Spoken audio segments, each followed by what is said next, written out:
I fucking Greetings. love nubs.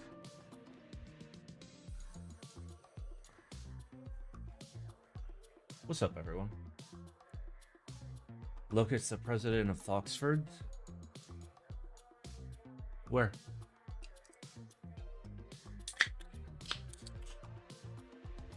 Oh. Ooh. What's up, everyone? How's it going? How's everyone's weekends? Is everybody doing weekend stuff? Whatever happens during the weekend? I'm not sure what's supposed to happen during the weekend because all the days are the same for me now.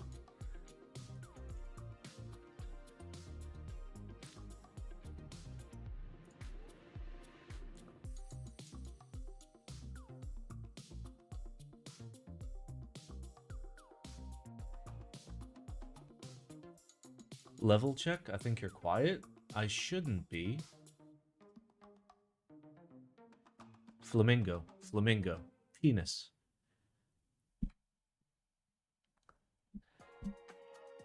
Flamingo penis. Is that better? Also, there goes demonetization. Ah.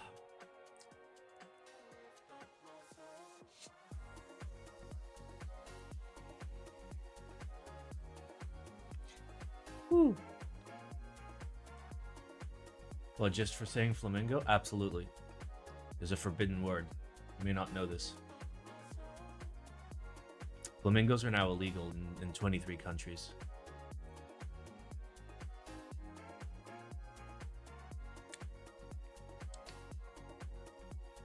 TY for the sub, by the way. Hammer, what's up? Ah. Where is everyone? Where? Should ping the Discord? I did. Oh.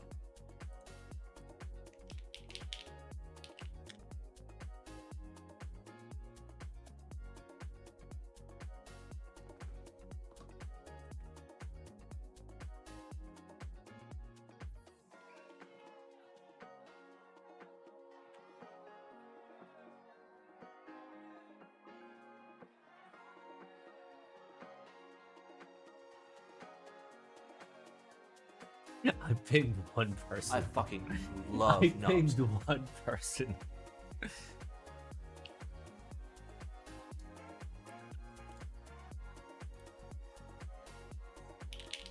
I fucking love nubs.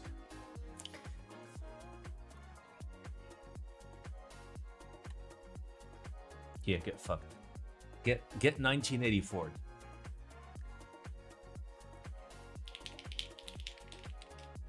I fucking love nubs. Well, that explains why nobody was here.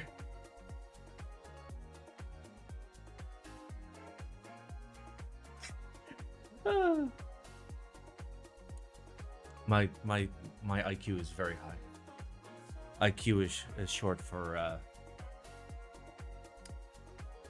IQ. Oh, what's up, everyone? Threes, Rob, Nuketub, thank you. Three says not staying because I got a D&D session. Based. Just leave the stream open on your computer. Get that, farm that free Simon coin.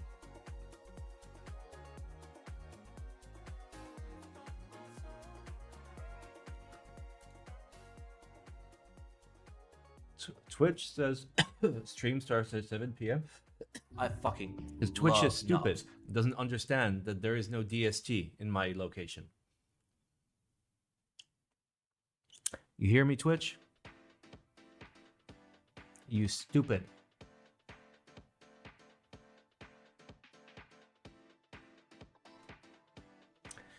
Oh, I'm trying so hard to get banned. Oh. Alright, so how's everybody's weekends? Who had something delicious to eat today? My wife likes MX Blues. How do I fix her? you don't have a wife. You have a girlfriend. Name one good Switch. Topra. Pizza. Pizza Pocket. Ramen. Coffee. Yep. I'm glad we're like all on the same level of just like I not fucking eating anything love properly. nubs. You shot a ramen store today? Yeah, police. That guy, right there. Right there in the chat. Get him. Rotisserie chicken from the farmer's market? Okay, so that's the first solid thing. Have you tried the Real Force R3s? I don't think so. I've tried R2s. Sausages. Banana. Blueberry and Red Bull. Omelette. Wieners. Pierogi. Okay. Now we're doing good.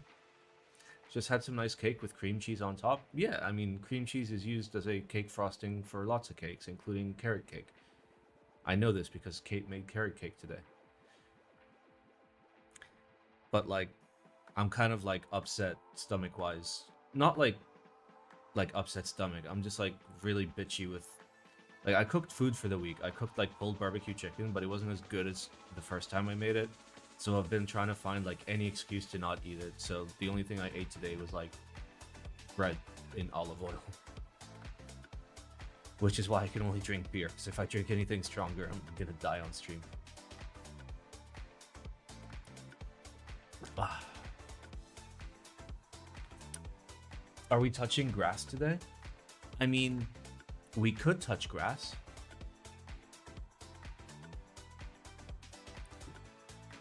We could theoretically touch grass. Grass is a thing that exists. The more you know. Take us outside? No. There's grass? Yeah, there's grass. There's grass. Like, they plant grass next to the sidewalk, and then it dies. And then they plant more grass, and then it dies. And then they plant more grass.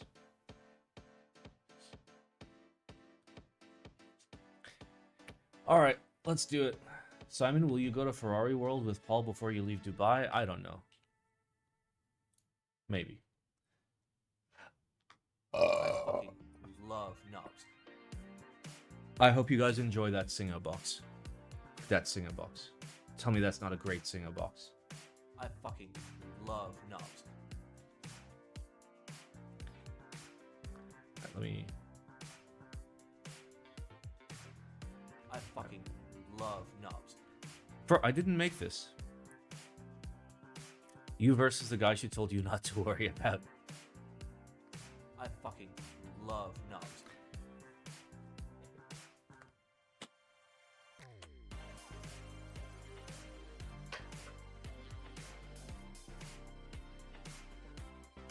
It's real.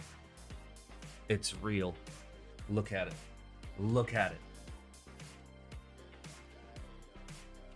Wait, what is this build?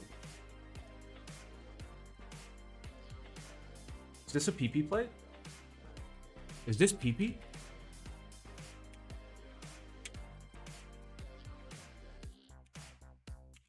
That is a correct plate.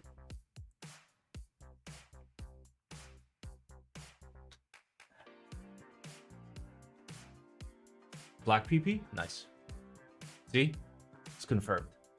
How is the top and bottom case mounted of that board with magic? All right. Not too wild of a stream day. Let me just get undressed. Oh.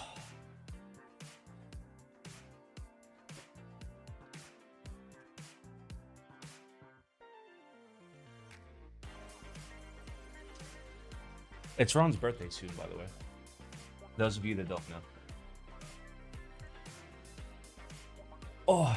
Okay, Simon, do you have experience with PE plates? Yeah, I have a PE plate for my Alice that I never used. And instead I used an FR4 plate. So my experience is to receive it and put it in a drawer and then never use it.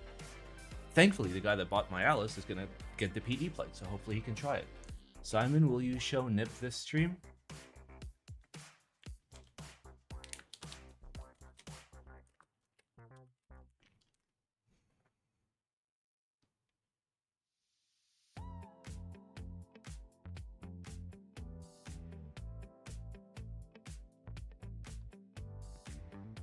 Oh no, my dome. Oh wait, I gotta fix the timestamps.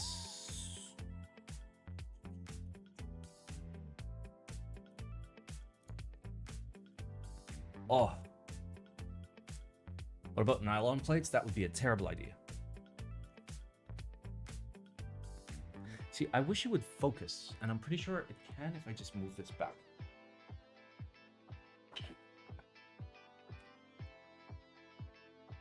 Hemi can. Hemi trash. Oh. Yeah. Yeah, it just refuses to focus on him. Alright. Let's go. Evolurk Aperture 75. I'm all about this. Why nylon bad? Because it confuses me sexually, okay?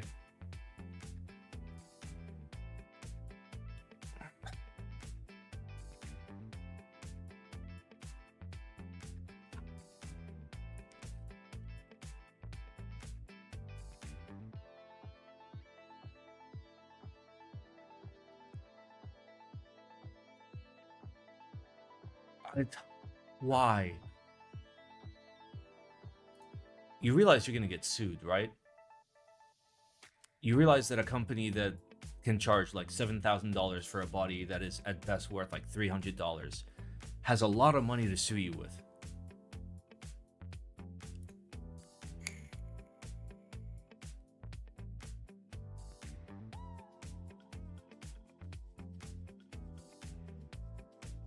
Oh yeah, Alessia would absolutely buy this.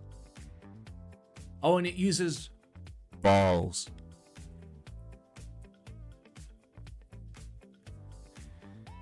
Okay, pogo ping mount. Listen, like, it's a cool design, okay? Like, I'm not gonna lie. Are those standard plate cutouts? Do you have a render of the plate? Those are standard plate cutouts. Somebody used a fucking plate generator and didn't bother to, like, improve whatsoever. Okay, so graphic design is your passion, making money is your passion, but keyboards are clearly not your passion. Is that a non-filleted USB port? Is that just fucking straight aluminum with a hole in it? Bro, I know better than this. And I've spent like what? How many hours total in Fusion? Like 4? Also, what's with all the fucking pentagrams? Okay? Hail Satan?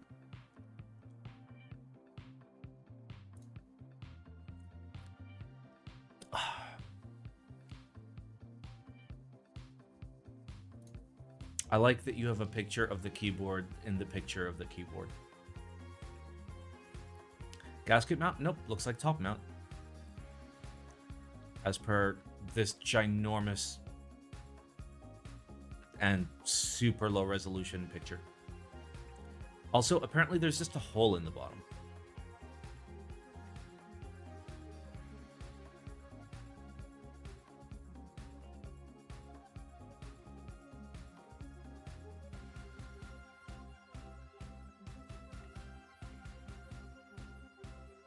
Okay.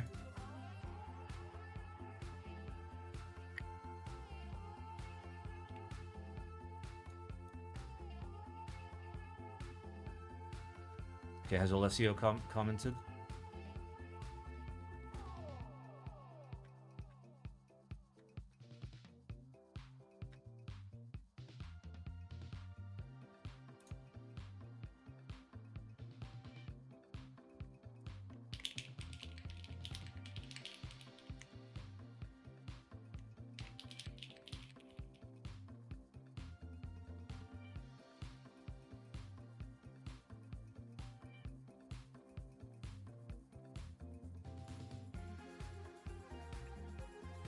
Okay, which comment is Alex's comment? Try and find something that's... Yeah, this one. I could instantly tell. Ask Alessio in general. Just call him up. I'm kidding, I don't know his phone number.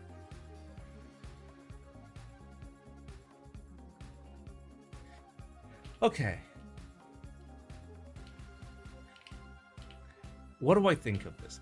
I think that the idea is cool. Okay, you took an idea, and that idea was cool. Okay, the implementation, not good. Your keyboard designing abilities, not good. You gonna absolutely get the hairs sewed off your ball sack, 100%. And for that, all right, for having the balls, the hairy balls, to get sued by Leica, I'll give you an eggplant. However, I'm giving you a spoon for everything else. Also, let me try and fix this focus. What is it focusing on? Hello? Why is it so bad at focusing? There's clearly a cat there.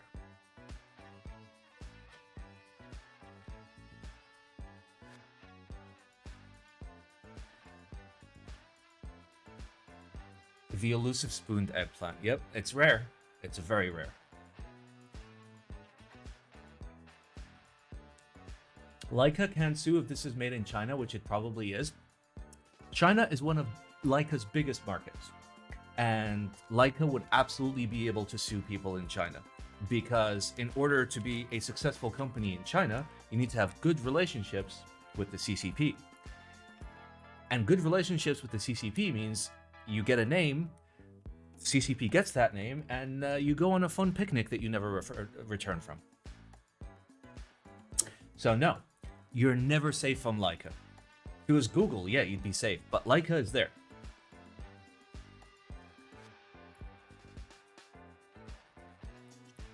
Dude, Leica's big in China. Like, if we consider which country in the world has the most rich dumb people. I mean, but by default, it's China. Or I guess India, but like, more people are rich in China than are rich in India. Anyway, let's move on. Dubai doesn't have that many people in it compared to China. Well, that was very interesting. I can't wait for Alessio to buy this. I mean, it's never going to happen. All right, moving on. The CLoudnine 60%. Not to be confused with the forbidden keyboard that doesn't exist. That I have not seen. CLoudnine, designed by Machina. Price confirmed. Group by time and vendors confirmed. Colors and spec confirmed. More media content. Yep, that looks like a keyboard that is reminiscent of many other designs. Wait, was this the one with the little curve on the side? Okay, show me the side. Show me the side. Show me the side. Yep, so like the internals are like a frog, the bottom is like a key cult, the sides are like a K, and the bottom is like a fucking nightmare that you'll never wake up from.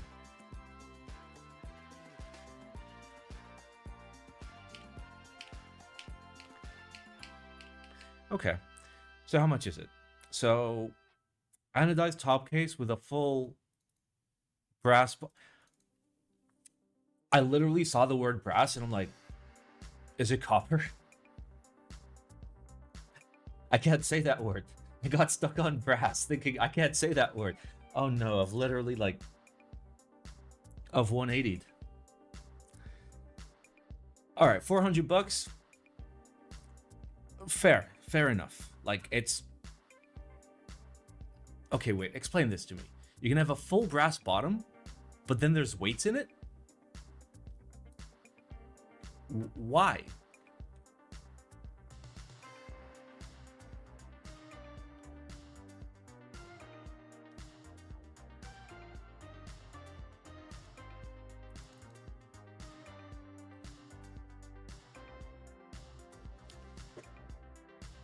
So apparently you get a full brass bottom, and then the weights are brass.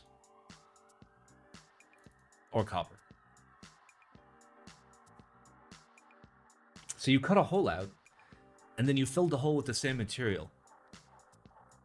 Guy gets paid by the hour. God damn. Alright, that's not a terrible price. It's not a terrible price for what it is and the complexity, and it's tadpole, and it looks decent. So, fine. How will raw stainless steel outside work out? I mean, it's stainless steel. It'll hold up.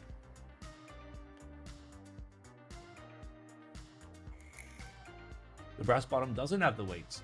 Oh, well, now I'm just sad.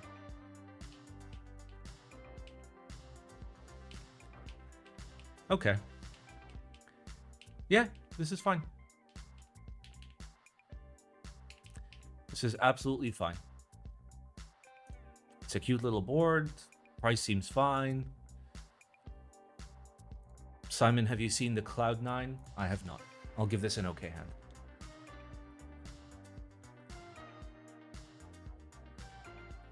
I did see the vendors, indeed. Yeah, this is nice. I liked it before and I like it now. So, good job. Did he remove the alu bottom option? Let's find out. Yes. Get fucked. Rest in pepperonis. Yes, it is. One.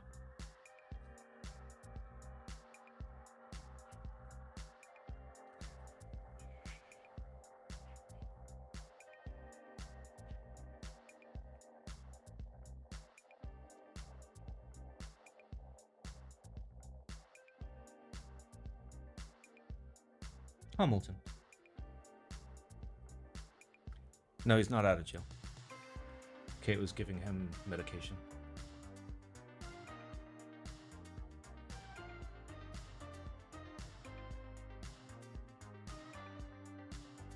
Oh, back in the hot dog he goes. All right, let's move on. But yeah, it's cool. It's a, you know, it's a heavy HHKB. We take those. If you want a heavy HHKB, get the CLoudnine. If you want a light HHKB in alu, get the Type B. That's it. All right, PBTfans Tetris.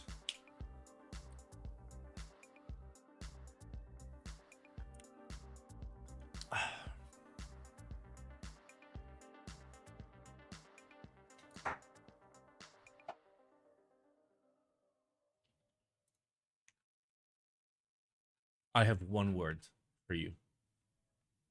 I have one word for you. Down arrow. Okay? That's all I have to say. Down arrow.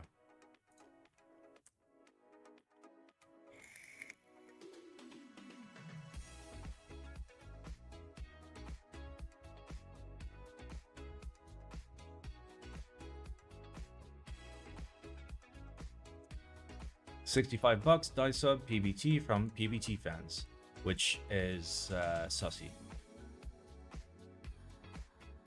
Wow, this looks like cancer. Well, here's the thing.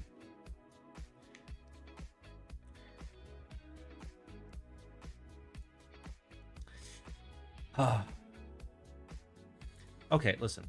I'm gonna be fair and pretend I like the design. Okay? I'm gonna pretend I like the design.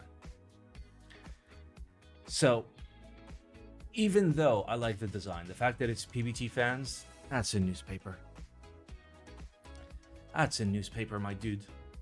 You can get a similar level of quality by going to any other Chinese manufacturer and get this entire base kit at like $35.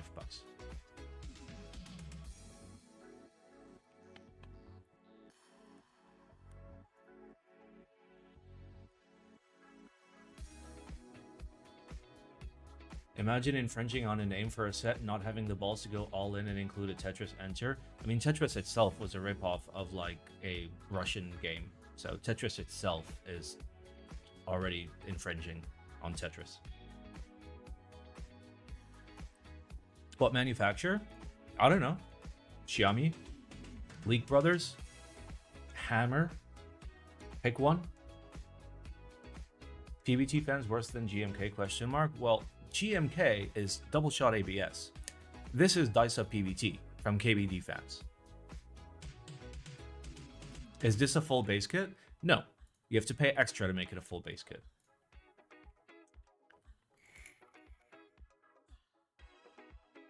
So no. Even though I like the design, and the design is totally fine and there's nothing wrong with it, Not a fan. Also, where's the fucking dark version? Okay, where's the dark version from when you break level 250 and you start going through like the various colors, and then you've got like a super dark version of Tetris. I want that. Give me that.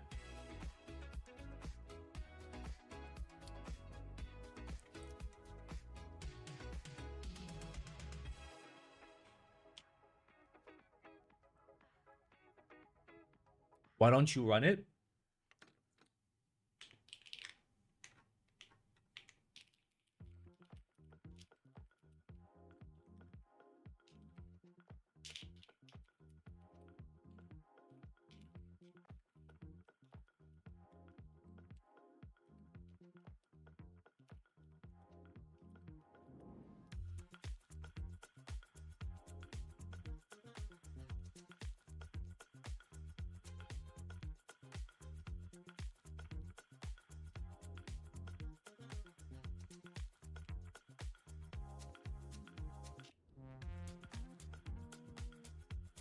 There.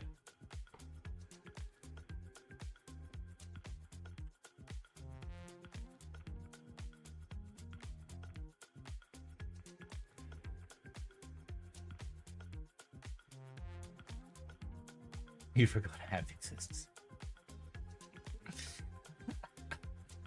All right, next up we have PBTfans Golden Age.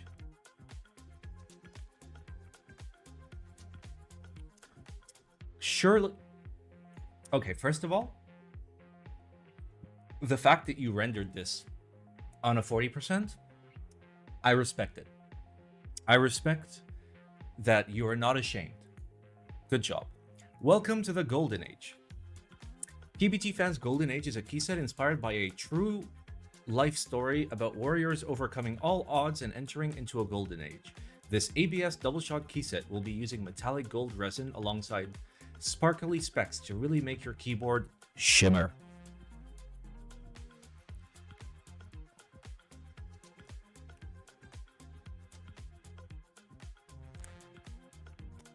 I mean, unironically, all right, listen, devil's advocate. This is the best gold keyset that you can buy because metal keycaps are stupid and this is plastic, but it looks gold. So you can throw this on like a full chrome board and it's gonna look bitchin'. So like, yes, it would absolutely be a great meme set. Like, show it to me just like straight up. Yeah, like that. Like that. Look at it.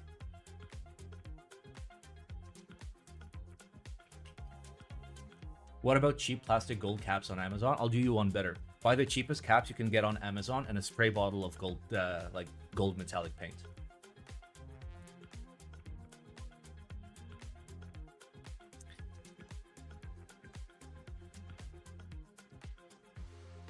All right, so I like this. I like the concept. The concept actually makes sense, and you are filling a niche. I will give that an okay hand. However, you went with fucking KBD fans. I am giving you a newspaper. Okay? What's the second best keycap material after plastic? The other plastic.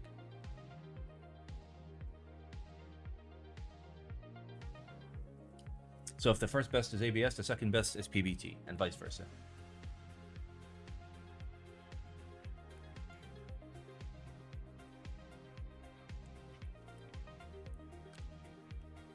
Do you think PBT fans is a kink to some? Absolutely. Have you tried air keycaps? They're pretty good. What about Palm? Not as good as PPS. For me. Palm is like really slippery. PPS is the exact opposite. It's like gravel in terms of texture. So like your hands can be dripping with sweat and will never slide off the keys. However, with Palm, like even if your hands are bone dry, you'll just like slide right off the keyboard. Anyway, this is a very, very cool idea, and I am happy that you rendered on small boy, but good job. If a post starts by inspired by, it's immediately sus. Is it though? Is Kate Keycap still gonna exist? Yeah. I just don't know when. But yes. Alright. Finally, Keyreative REMember. Okay.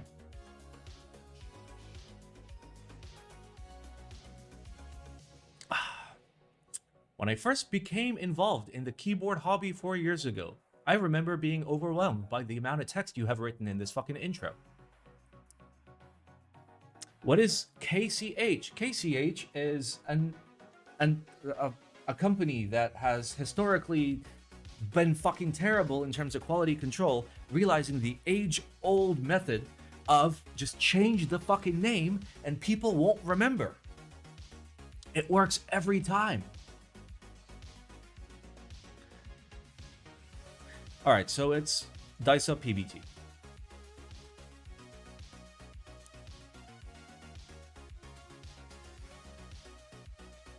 I see a lot of 5-side Dice Up. And I feel like this is weak. Okay? We need a pull. We need a pull.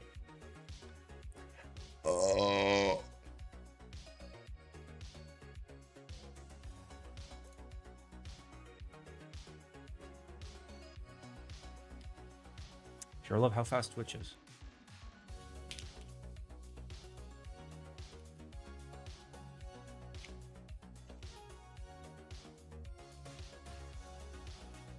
All right. I'll be right back. I'm going to go get whiskey, even though I said I wasn't going to drink whiskey.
All right, I'm back.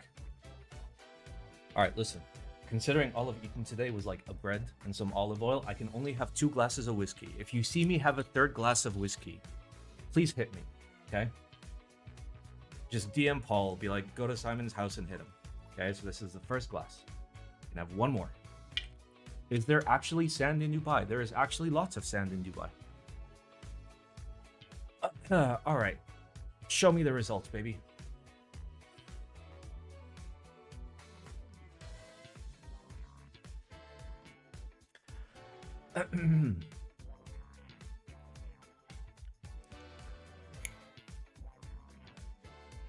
Okay, so the key set is weeb.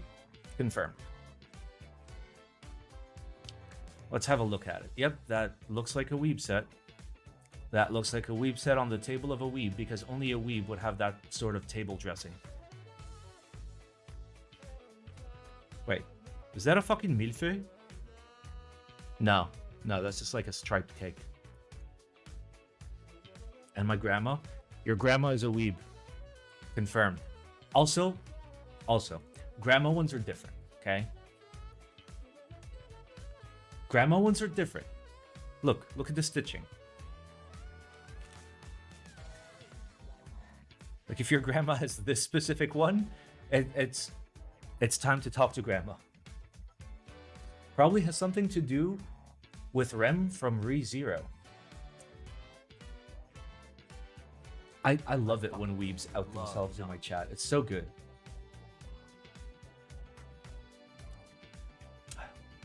I once again didn't sniff the glass. Pouring whiskey in it. Why? Why do I do this to myself?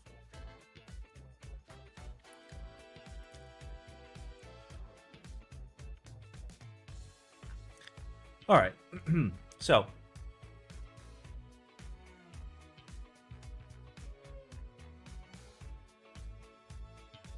it's literally Paul. Like drop the ATIA and add an I at the end. That's literally Paul. Like, I'm serious. Slash Paul Chiali. It's literally Paul. Look at Paul's name. Look at Paul's Twitch's name.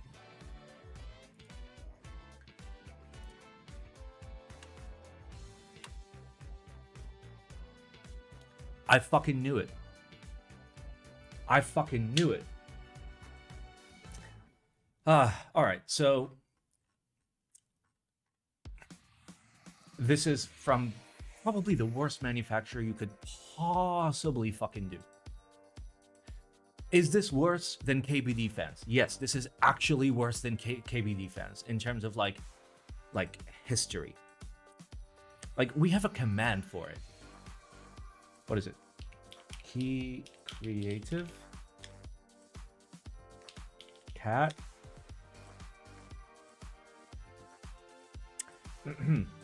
My favorite theory right now is that Keyreative used the Western market to fund their untested machines and took on too many orders so they could get essentially unlimited funding and ship out a garbage product. New profile with minimal/zero history, market to the West, push heaps of sets into group buy, get funds, can deliver to a consistent standard. Whoops. Use funds to develop and start doing double shot keycaps, get praised by the West. Literally a Kickstarter, except this isn't even double shot, so it's the worst.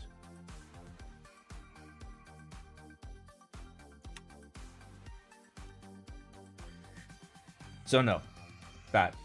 I'm gonna throw in an extra newspaper because I don't remember if I newspapered them. We did it, lads. We did it.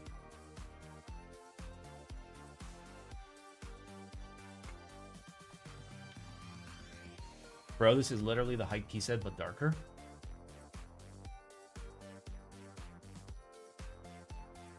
Okay, so you remember earlier, like, why I don't want to make... Okay, how to make a key set.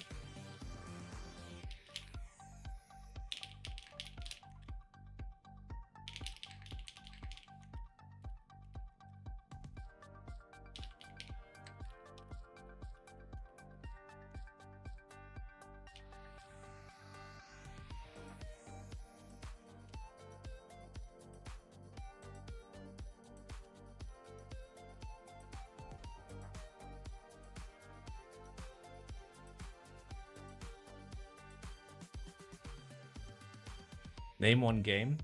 Tic-tac-toe. All right, we made it through the ices. Let me try and drink my whiskey.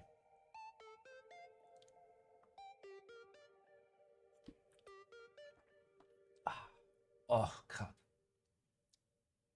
Oh, that is a spicy whiskey. I think the glass is spicy. Are you actually getting deported? I am in the works of moving back to the US, which is going to be a year-long process. Am I getting deported? No. Am I leaving to go back to the place that I left? Probably. What got the eggplant? Something got the infamous and incredibly rare eggplant spoon combo. What whiskey? Label 5. It is the cheapest whiskey that won't make you puke when you take a sip of it. Unrelated question. Is mixing GMK and DCS possible with decent results? No, you're going to feel the difference. If you're going to type with gloves on, or if you have nerve damage on both your hands and your eyes and your brainstem, then you wouldn't notice it. Where in America you going? To the best place. Minnesota. Need to expose you to better whiskey? I'm capable, I know good whiskey. I just can't afford it right now.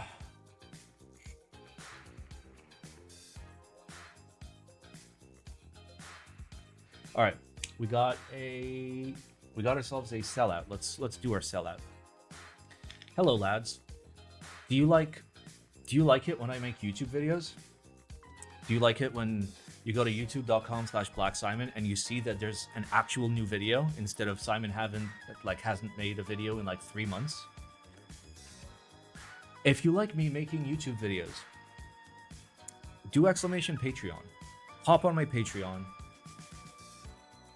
You can start at $2.50 a month, and it motivates me to make YouTube videos. The only reason why I haven't been making YouTube videos is because I was sick. But if you sub to the Patreon, I'll get less sick. That's just true. Also, if you like the stream, you can sub. If you don't have money, it's fine. I don't expect you to sub. This is a channel with 0 sponsors, 0 affiliations, and 1 person who speaks their mind truly, who is supported by the entirety of you guys. Sub to Simon. Also, did you know that if you have Amazon Prime, okay, you can order stuffed eggplants to your house within 24 hours? Think about it. Think about it. Are you thinking about it?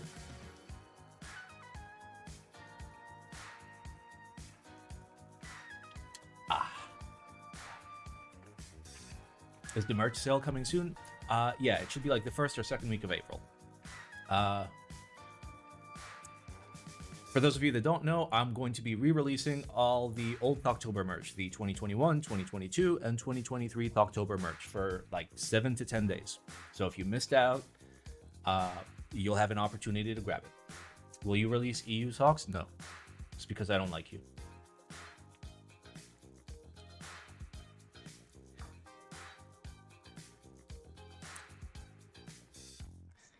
Oh. All right, lads. Let's go. We've got the Matrix 8XV3 and a third. Matrix, you understand that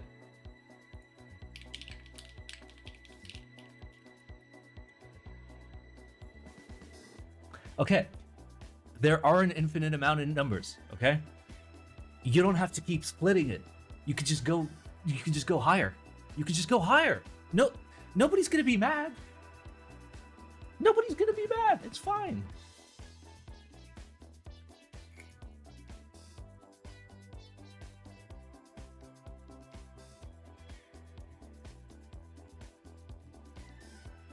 Okay, this has to be a trap. This has to be a trap.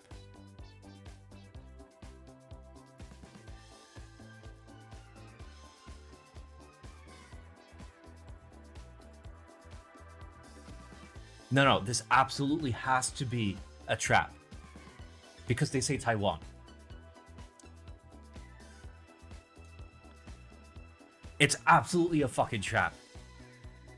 If you order it, then you're saying Taiwan is a real place. Okay? We all know Matrix Labs is Chinese. Okay? This is a fucking trap. This is a trap by the CCP. Okay? Watch out, people. If you live in Hong Kong, Macau, or Taiwan, do not buy this. They're gonna know. They're gonna know.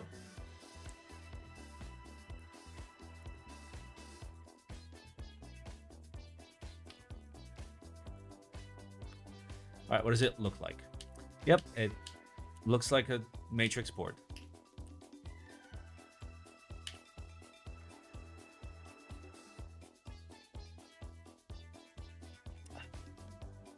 I don't know much about China. Is Macau like Taiwan and Hong Kong? It's different. Small wing keyless? Yeah, small. That's Chinese wing keyless. So you essentially only lose 1 key on the bottom row and still have blockers. It's a very common layout in China. Yeah, Macau is like the Vegas of China. If by Vegas you mean the single largest money laundering operation on the planet. Which Vegas is not.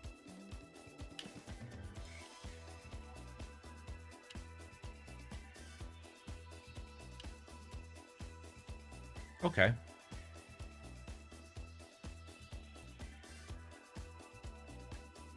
All right, so Novel Keys, Daily Clack, Swag Keys, Oblo, Prototypist, and Lewis. Nice.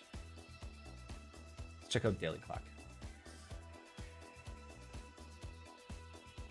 Oh yeah, China fucking loves Matrix, dude. All right, we're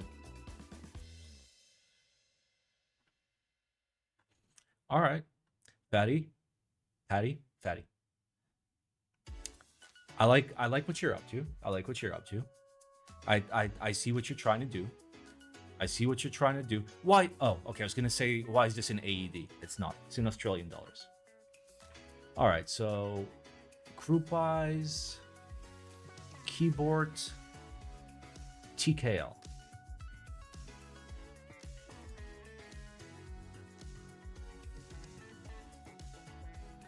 Yep, there it is.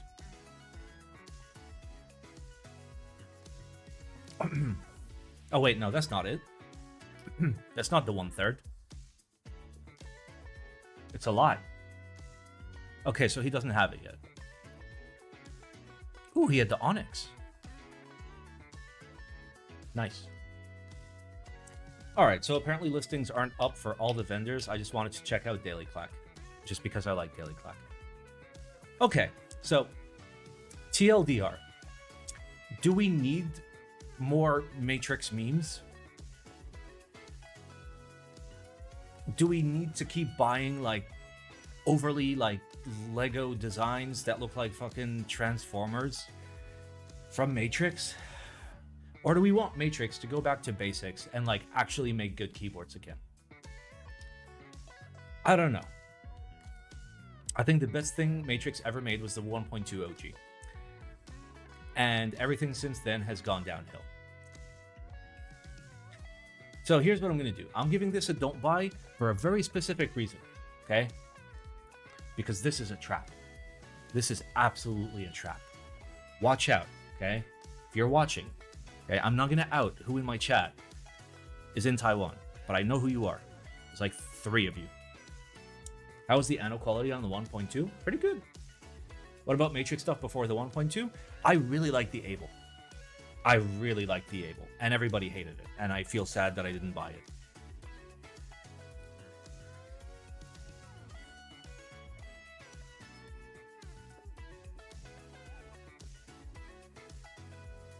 Simon is moving to Taiwan? No, I would never live in Taiwan.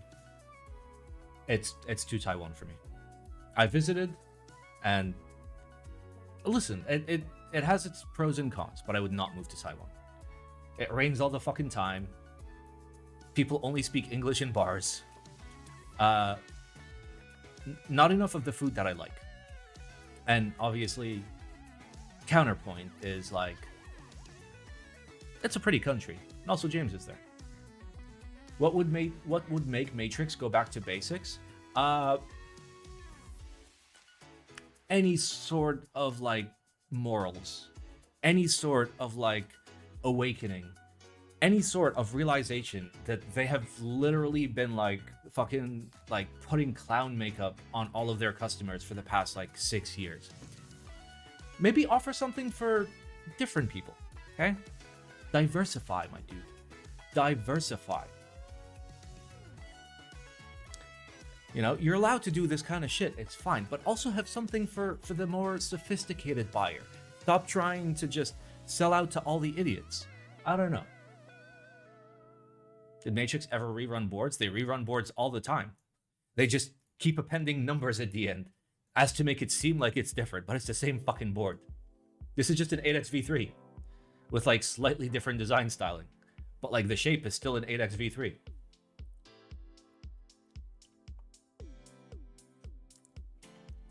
Doesn't Matrix hate you because of the shit review? No. I talked to Albert, and I told him what I'm telling you now, which is, hey, you guys should like do simplified designs. They will work better in the West. You will sell more units. Anyway, moving on. We've got the α-CANIS MAJORIS.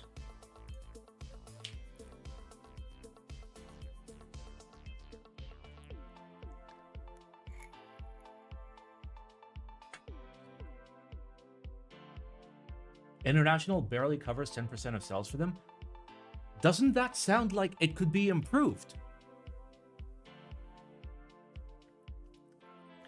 All right, so $429 for this. Okay, so it's a split 60%. with hot swap and joysticks and a pen and yep. Oh, cool. And just like you can just like see the plate and PCB. That's great. Yep. Yeah, how does it interconnect? All right, looks like there's a C cable there.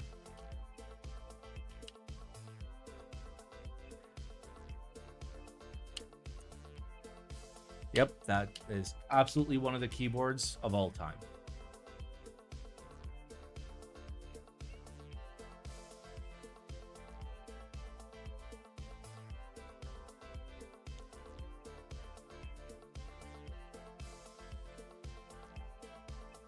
Okay, they don't talk about the joysticks. Okay, 2 programmable 4-way toggle joysticks. Plus press, okay. So it's a D-pad with a click. Okay. So it's not a full-on, like, analog joystick, because of course it's not. Okay. Also, KBD fans, 430 bucks. KBD fans. Okay? Guys. KBD fans. Okay? Say it with me. KBD fans bad. Okay? KBD fans bad. Okay? So, don't buy from KBD fans. It's a cool design, but like, I presume somebody's going to do it better for cheaper, and it's not going to be KBD fans. They only provide free shipping for orders over $450. So stupid. How much margin are they making on it? Must be a lot. I don't know what the MOQ is, but KBD fans is notorious for really high margins, where you look at it and you think it's a good deal, but it's not. Like, you can figure out their margins by just like looking at other things. Like, let's look at, I don't know, accessories. So like things they don't make themselves that are literally bought just like from like a Chinese factory. Like this. First of all, this was never $56. Okay, so it's a simple coiled cable with like the cheapest aviator disconnect for $40. You look this up on Taobao. It's an actual handmade item, not like a buy it off the shelf item, which is what this actually is. It's going to be cheaper than this. Let's find something else.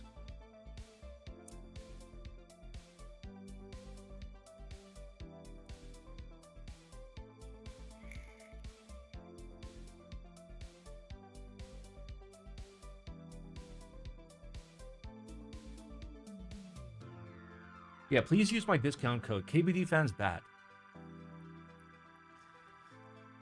Oh, what a fucking shit show. Anyway, let's move on. Still don't buy from KBD fans. Alright. Level Type-01 divided by 80.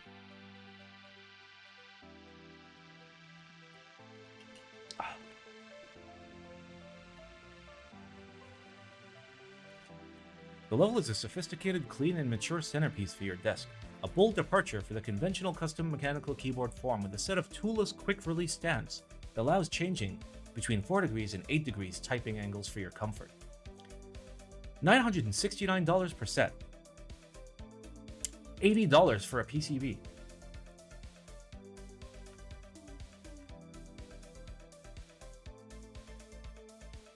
So it's a worse CAD keyboard, basically.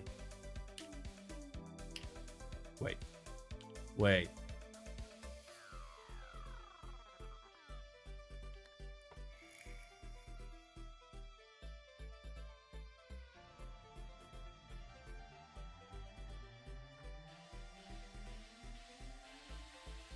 Okay, so here's the big fucking question.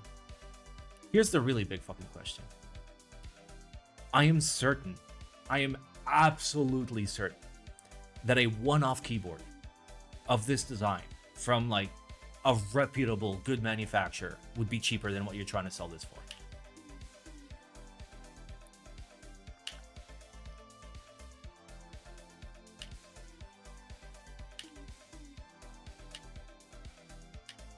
Like, this is so absurdly expensive. Why is this so absurdly expensive? It's flat. It's flat. The feet? The feet? Really? It's made for people who like Apple? Ah. Dumb people. Got it.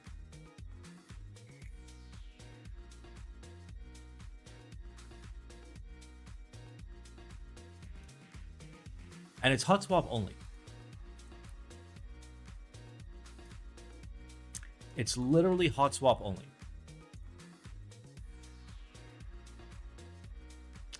Yeah, so so that's don't buy. Let's just move on.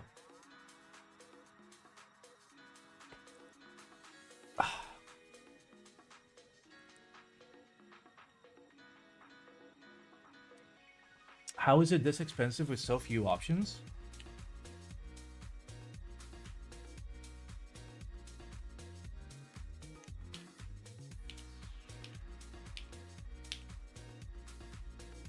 Money.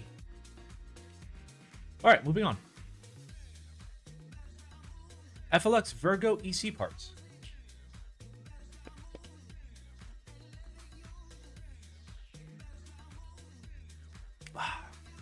Oh no, don't make me have to do math. All right, so the PCB is $75, and then you're gonna have to make me do math, aren't you? Yep, you're gonna have to make me do math. No, fuck you, okay? No, okay? If you have...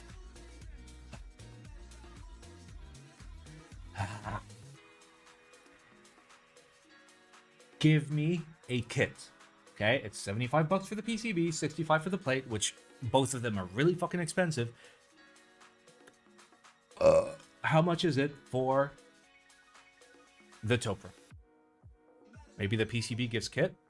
I fucking guarantee you it doesn't. There we go. Because there you go.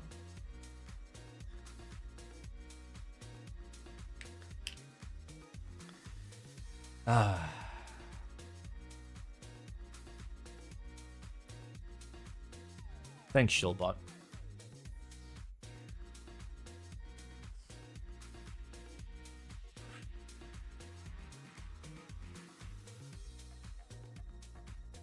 Add to cart? Why?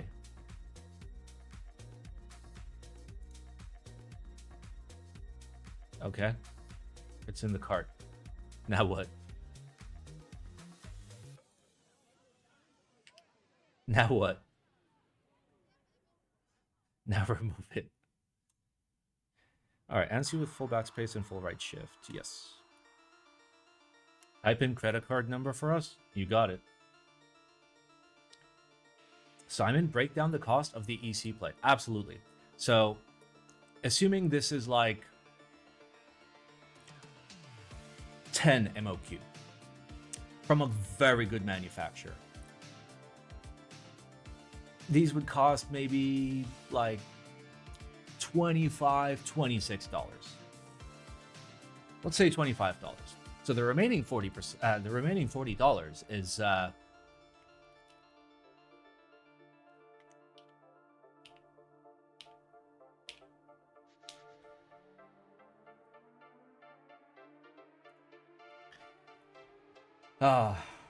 all right, so that's a don't buy. Let's move on. Maybe they expect an MOQ of 5. Even at an MOQ of 5, considering they'd be producing other things with the manufacturer that, yes, are different files, but it would be a larger order, it wouldn't hit the price that hard. Because it'd be like 5 for this, 5 for that one, 5 for that one. That's already 15 units. No shot you're spending more than $25 a unit. What is this even made out of? It's stainless steel! Which is even cheaper to do.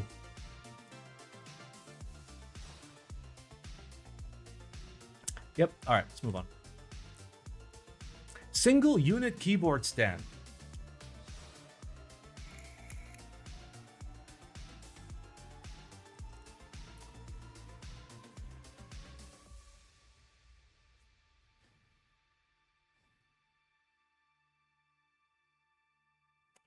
That's pretty cute.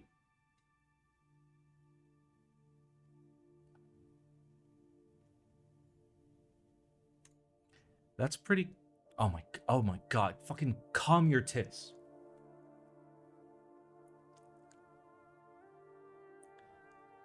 Okay. Okay, so the whole thing is steel, which is excellent.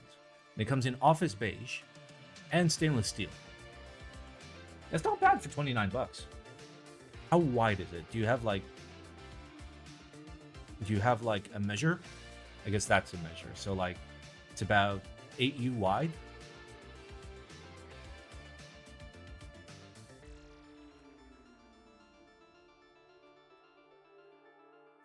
See, here's my issue with it. I like it, but you see the front of the stand. See, with a good stand, you should not see the front of the stand. That's a plate holder. Okay, we ignore that one. But look, do you see the front of the stand? I mean, if you look really closely, sure. Can you see the front of that stand? No. Okay. I want to look at the keyboard, not the stand. Yes, shut the fuck up. It's not as obvious as that. It's at least like translucent.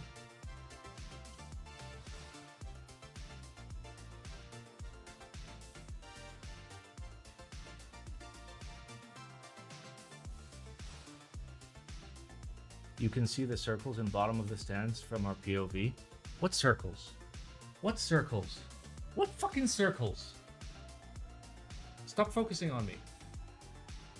Okay, yeah, you can kind of see them.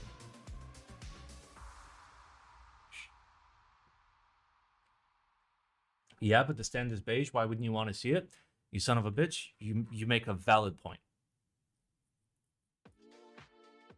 All right, and how is the bundle deal? You buy 5 of them, then they're only $25 each instead of $29. I mean, maybe scale this higher to like 10, 15. This is not bad. I'll give this a buy. I think this is the first Hebe product I've ever given a buy, because this is actually like fairly priced for what it is, and it seems well built because it's steel. Thoughts on flex cut plates? Are there cases where you would prefer them over non-flex cuts?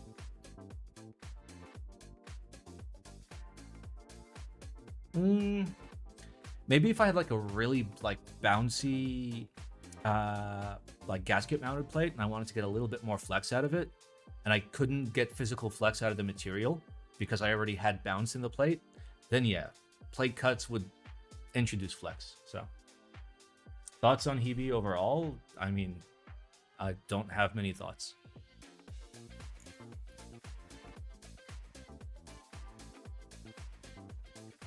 Or just 3D print one for $2. Also true. Just spend $800 on a good 3D printer and just make your own $2 product. Makes financial sense. Trust me, I'm a scientist. Better yet, break into your local school, use their 3D printer to print a 3D printer for free, take that home, and then do it. 3D printers are dirt cheap now. I was talking about something decent, like a decent Core XY printer.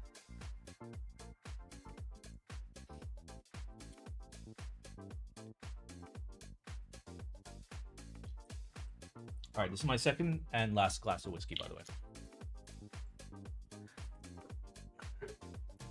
Like something like a Voron 2.4. Yes, break into the libraries. Absolutely. We made it. All right, boys, let's go. It's time for the Discord submissions. MKDC 2013 winners. I literally haven't seen this, even though I was a judge. Okay. Oh, that's a lot of winners. God damn. Okay, are you gonna load? Okay. The Hachi, the Matter 65, the Overture, the Scoop 60, the Slab 65, the Spectre, the Tochi, and the VKR. Really?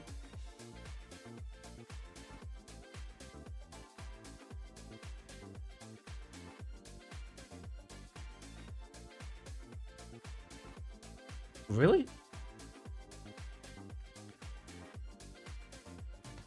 My favorite design isn't here. Also, did James win twice? Okay, that's why they didn't give him the third thing. So James's third design was my favorite one, which is not here.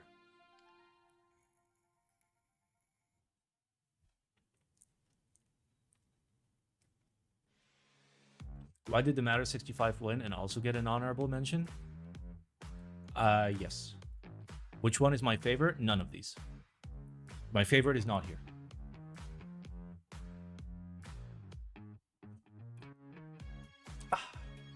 I only submitted 2. Oh wait, no, this is it. Okay, this is it. This is the knockoff NWO 5000, isn't it? Yeah. It's the knockoff NWO 5000. Okay, yeah, this deserved to win. What's the prize? They take your design and make it. And I think you get like cash. Discord has the PDF. I mean, I'm pretty sure I have the PDF just on my other, like, on my laptop. Okay, cool. Again, I wish that, like, this was better designed.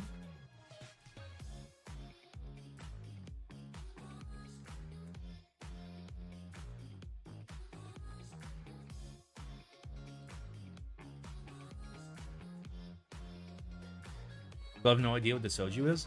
So, when you were voting based on the thumbnail that the designer submitted. Now, under the thumbnail, internally, there were like PDF documents, step files, a whole bunch of like, you know, presentation things, and nobody got to see those. Great system. So people were voting just based off like the one picture, which showed nothing.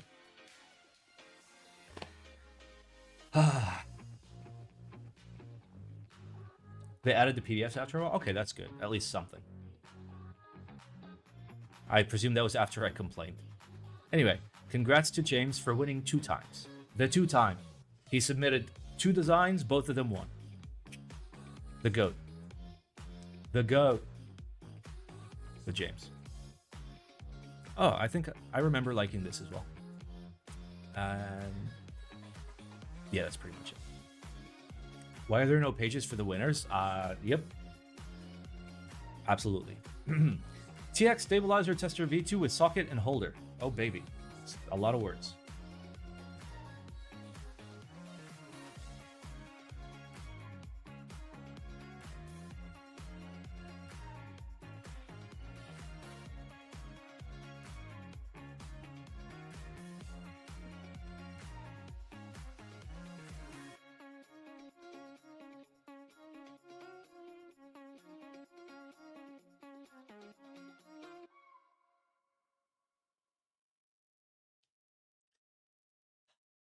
All right, guys, let me show you my stabilizer tester, okay?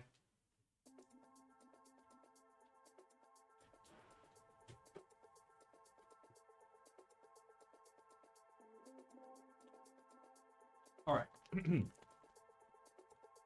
So, this is a stabilizer tester. This is a stabilizer tester. This is a stabilizer tester. Actually, there's 2 of them. 2 stabilizer testers. Here's one that even has switches in it.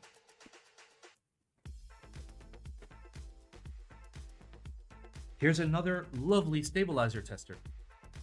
Okay. Oh, but Simon, all of them are black. I have a white stabilizer tester. Okay. As a matter of fact, I have 2 white stabilizer testers. As a matter of fact, I have 3 white stabilizer testers. Also, this is the forbidden keyboard that does not exist. But I'm testing plate mount stabs. Get some help.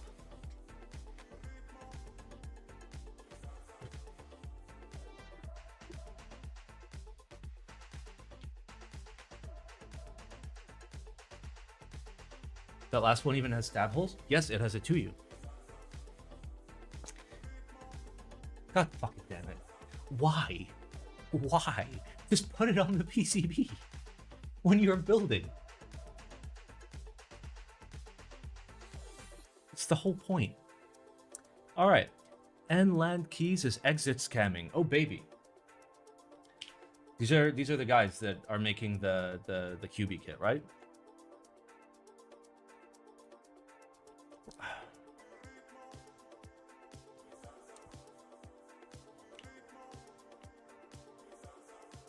Oh no, I'm signed into Reddit. You guys can see that I'm subbed to r/desk corners.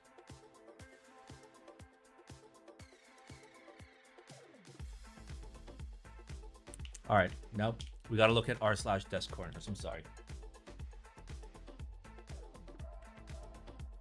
Ooh. Okay, corners are decent.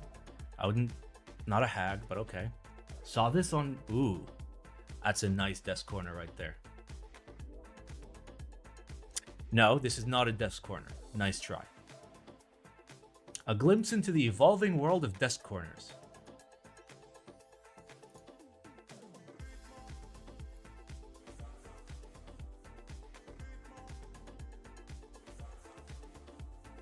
Oh, this is unironically my favorite fucking song. Ooh, the Danish hog. Yes. That's some good hog. Yes. Yes. Oh, that is top tier. Oh no. Oh no, they fucking didn't.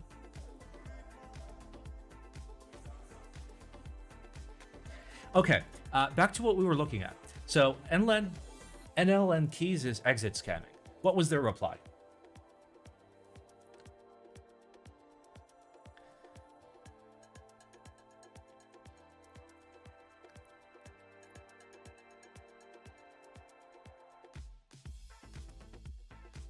Just don't worry about it. Just don't worry about it.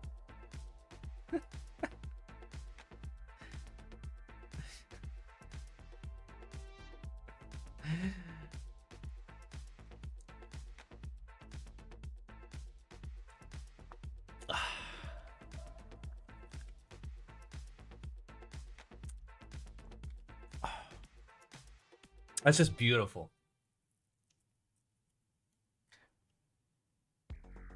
I'm gonna print this out and like, I'm gonna actually fucking print this out right now.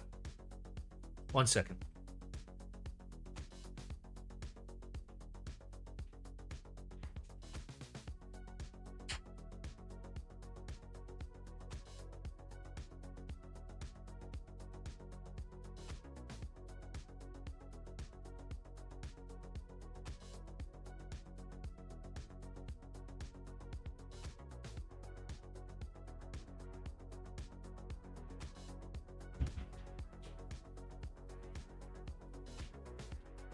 Oh, let's go. Yeah, my printer was off, and I don't have it on this PC, so.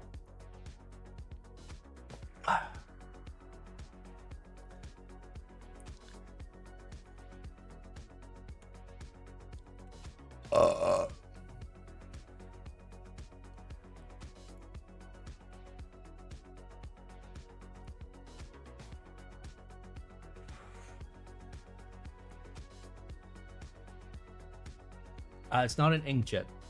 It's a like a liquid ink thing, where like the ink will last a year for like $10 of ink. It's great.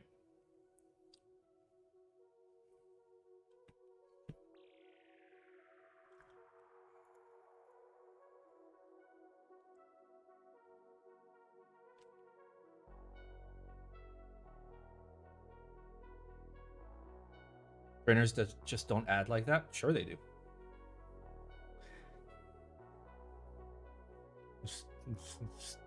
Just press the button. Like it's fetching drivers now. It's supposed to be automatic. All right, well that's loading.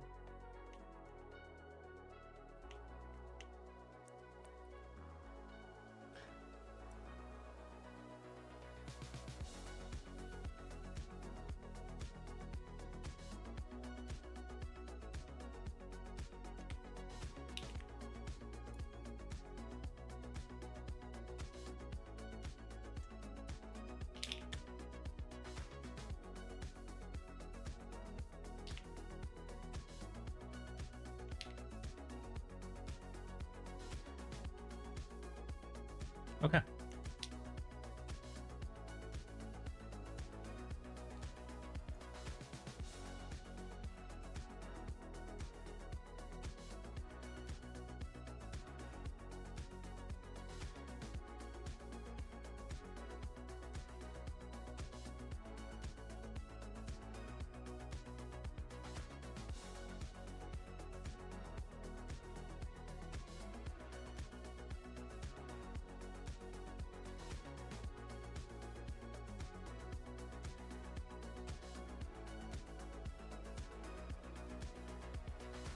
Let that load. It'll take a while. Oh, there it is.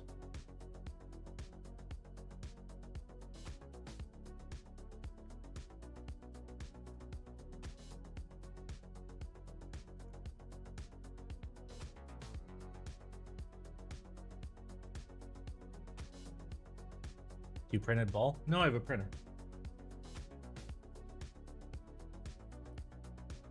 Ah.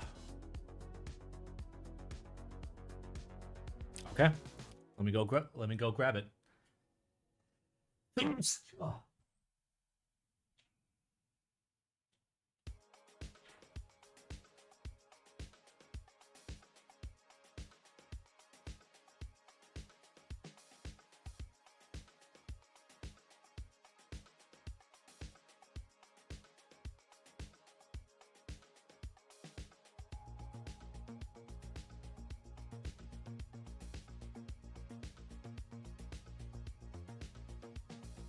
All right, there. Now I just need a frame.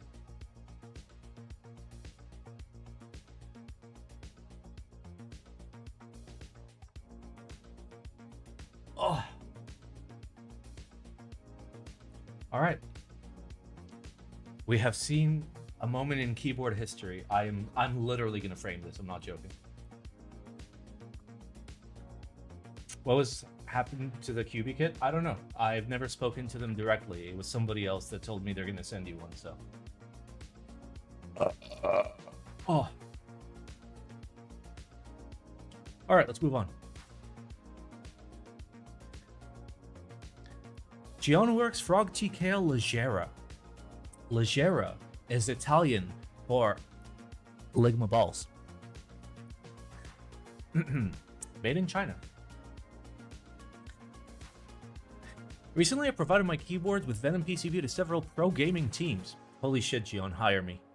Okay, you're rich now. You can actually hire me. The performance was satisfactory for all the players, and their consistent feedback was one thing.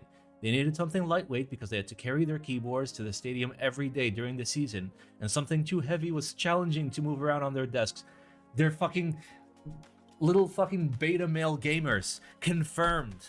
Pro gamers can't fucking lift. Sorry. So I planned something light and tweaked the Frog TKL. The prototype has already been built. It'll be available to the public, July-August sale. So it's 930 grams. Nice. Barebone kit with a low latency MX compatible PCB is 100 to 30. That's a great fucking price. Let's go.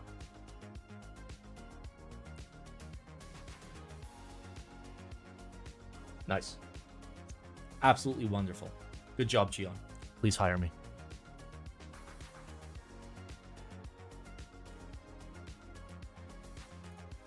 Hammer CRP new kits. All right, another one. All right, so white ANSI purple. Okay, I'm down. White ANSI pink. Nope, fuck off. Purple ANSI deep purple. Okay, I wonder how the dice up is being done on the mods. Pink ANSI rose red TKL. Okay. Check DM, sir.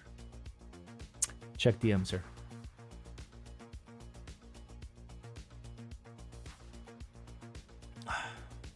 All right, so the beige purple or the white purple is the best looking in my opinion. For obvious reasons. Because it's purple. Oh yeah, I should fucking post on Instagram. Who designed the Venom PCB? The greatest PCB designer of all time.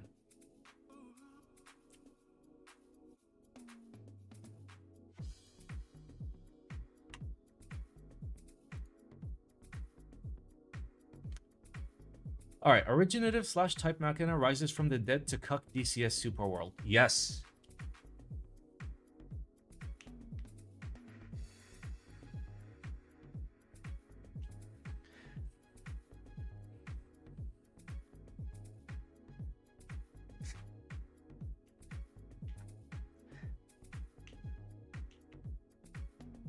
Thanks, dude ship.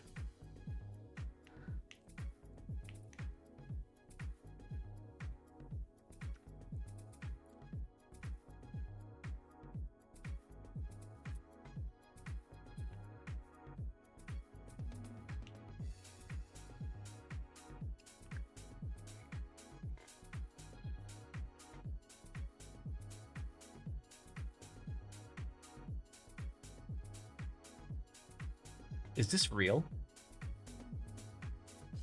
Is this real?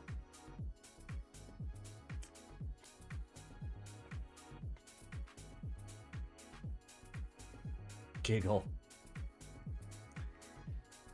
Okay. Well. They waited until group buy started to shut it down. Shut it down. Shut it all down. All right. Lamymeet 2024 pics. I'm down. Let's go. Picture of the CRP purple mods from Swagkeys. Nice. Let's check them out. Those actually look fucking great. Nice. Nice. You can tell that like they're using proper dyed plastic and then dye subbing a darker like purple onto it. Nice. That X key looks a little bit crooked though, but that just might be the build.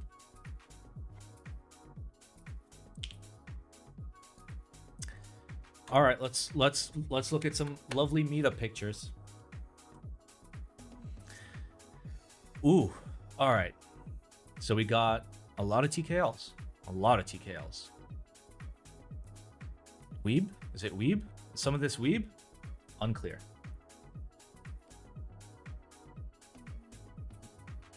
Is that the cycle 8? Absolutely. Okay. We're just going to skip over that one. You versus the guy she tells you not to worry about. SSK so good. Also, what is that? Is that chicken? Could go for some chicken. It's so small and cute. It's the Bloop 65. Ooh. Ooh, and it's Arabic. Holy shit. That's really cool. That's rare. Like, Arabic in general is rare. Nice. A Philco 0. Oh, baby. Bring that to a meetup. All right, we got ourselves an Aru. Standard Aru TKL, non-divine. Still very good. We got ourselves a... Dude, who took these pictures? Zoom in, buddy. How good is your Arabic? No.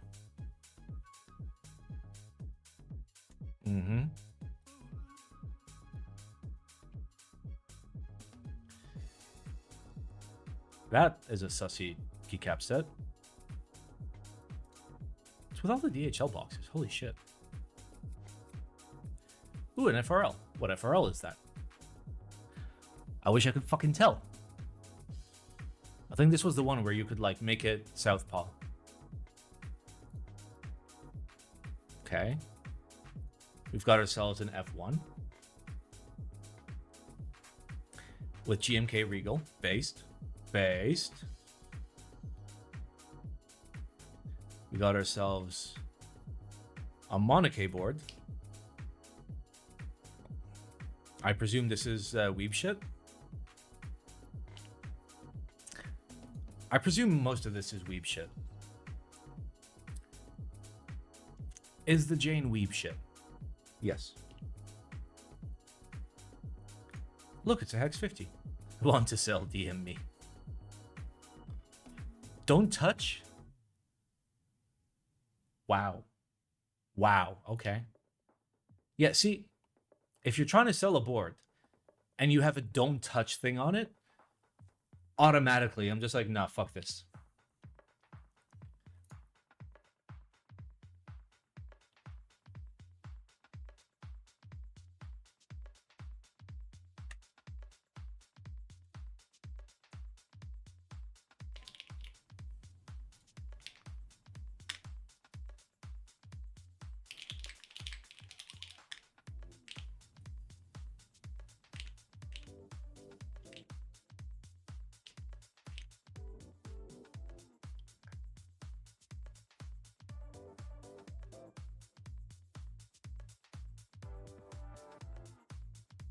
Yes.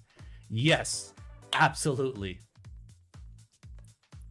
Listen, you know you've got a bitchin' keyboard when it has two USB A's as well as double 3.5mm cables coming out of it. That is the keyboard in its fucking like perfect form. Look, a Kohaku. Oh, it's a commission. Oh, it's cool. It has like a Pokemon on it.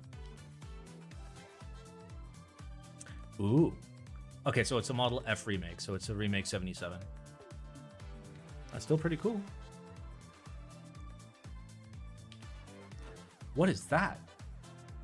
Okay. That is interesting. It's got Hyperfuse on it. All right, what else we got? What are you? Takula? Okay. Is that what I think it is? Yep, it's a U80. We got ourselves some wood. Is that literally 1984? Guys, it's literally 1984. Let's go. Ooh. We got GMK Gay on the bias. Nice. Got ourselves a frog with DCS 9009. Nice. Hey, you can't say it. What? I can't say what? Bias?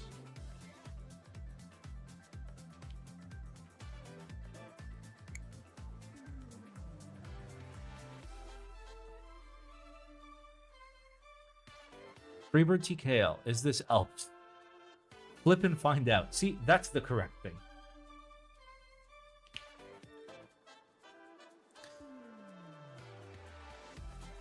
And what are you? Okay, that's probably a Column CE. The fuck is that? Oh, it's the Zoom 75. Zoom!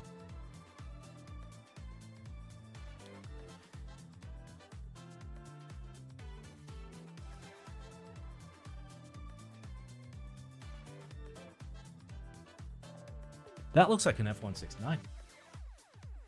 Like the color. Interesting. Okay. Got ourselves some Hehe KBs. Simon, how do you feel about Cerakoted Riano TGR chains? I mean, it's the same thing of like removing like the factory McLaren paint from your fucking McLaren 720 and fucking spray painting it. Or Cerakoting it. Like the finishing out of the factory is like a large part of its value. Oh, look, a dolphin. We're not gonna click it. Fuck dolphins. All my homies hate dolphins. What is that? CW60. Interesting.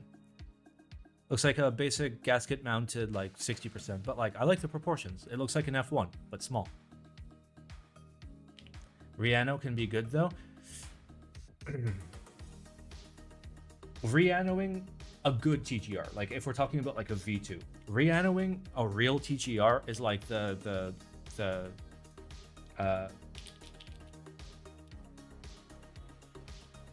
this meme. This meme. It's literally this meme.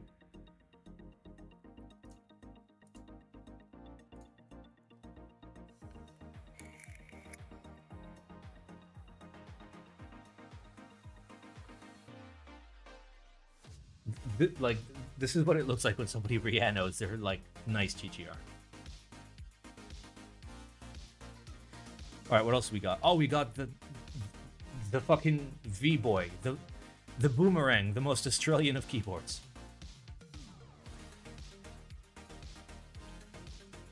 All right, what else we got in here? Is that GMK Greg? It sure is. I'm typing on GMK Greg. Oh no, why is it black? Now it's not black.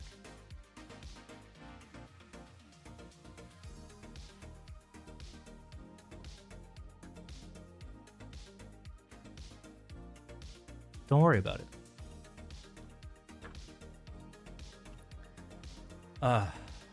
What's the FRL Southpaw full size up there? I feel like I've seen that before.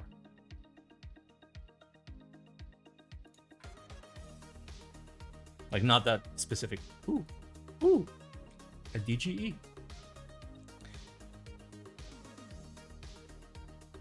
Is it the best OTD? No, but people really fucking like the DGE. I don't know why.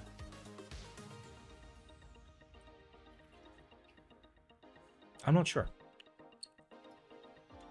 Like I prefer the like standard CL.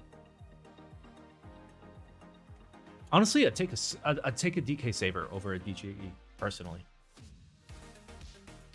Maybe a Corsa, maybe not. Cope Edition? I mean, it's like more wanted than a standard CL because people have no brain cells. Is that a stock signature plastic set? That is a stock signature plastic set. Well done. You're the first person I have ever seen in the history of mankind to actually have one. Good job.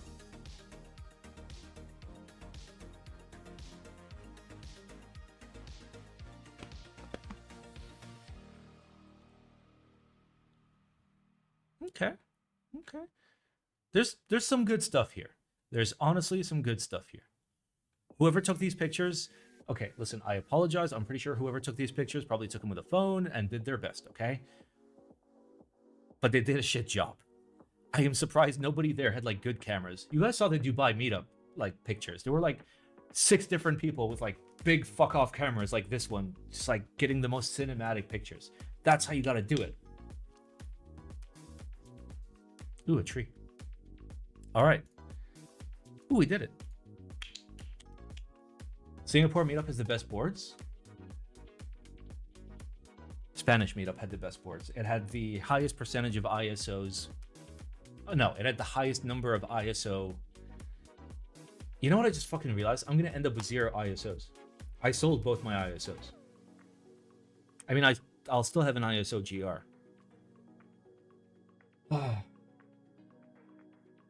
Let's do another ISO run. No.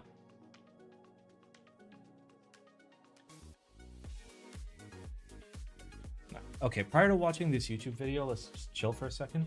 Let me drink my, absolutely, this is my second glass of whiskey and not my third.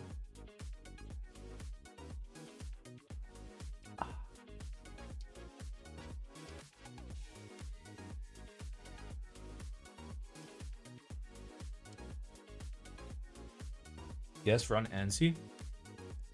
See, I'd need to actually design it and design a PCB.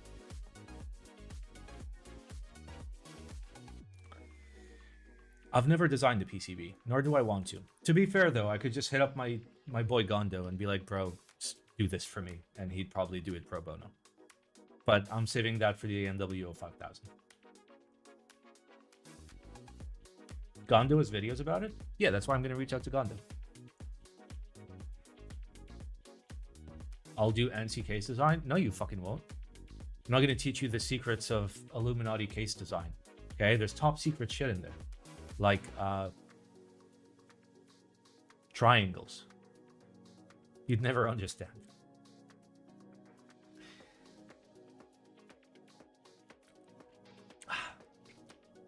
James, if you want to help out, hit up Paul for the 5K.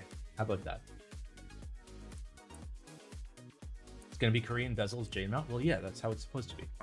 Like, this has Korean proportions and is like full polycarbonate top mount. Of course.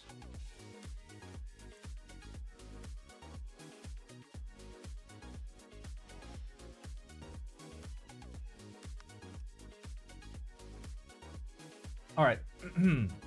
It's video time. And maybe we'll throw in a Teehee Types video if there's one.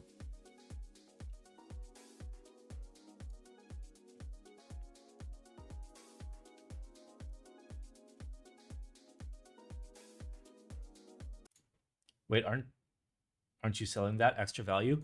Well, no, I like the keycap. I'm keeping that keycap as part of my DCS Red Alert. Polish man angry at mandatory Windows 10 update restart. I feel like this is going to be loud. Let's Jaki restart, kurwo szmato! Wczoraj, kurwa, już było, kurwo, pizdo szmato pierdolona! Jaki restart, kurwo, ty! Okay, now I have to check. Fuck. O ty, kurwo, czekaj! Ja ci, kurwa, dam restart! Pick a time? Czekaj! Pick a fucking day, kurwo! Finishing installing updates, kurwa, cię rozpierdolę, szmato, kurwiszcze jebany ty! O ty, kurwiszcze, kurwo jebana ty! Żadne today! Jaka jest najpóźniejsza data? Ty, kurwiszcze, szmato jebany! Have a question, get help! Ja ci dam help jak pierdolę, kurwa, pięścią! Kurwa, szmato pierdolona, kurwa! 2 dni mi update, kurwa, robię się, mogę nic, kurwa, zrobić! Następny update, jak ci dopierdolę! Oh, wait, sorry. Oh, no, closed captions are unavailable. Jak cię rozpierdolę, to kurwa będzie... Ja pierdolę, będą wióry leciały, ty kurwo szmato pierdolona! Kurwa, schedule restart, ty kurwiszcze, ty! Simon, I am scared. Should we invade Poland? Yeah, that's how it starts. We all know how it ends. All right, is there a new Teha types? At least somebody's fucking making YouTube videos. It's not me.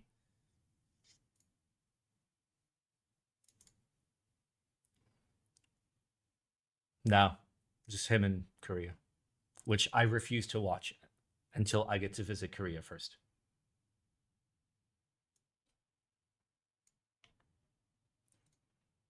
His grandparents are based? I'm sure they are. All right. DBO key? I don't know. Does he have anything good? Or is he just selling out some more? One of the loveliest key... Yeah, he's still selling out.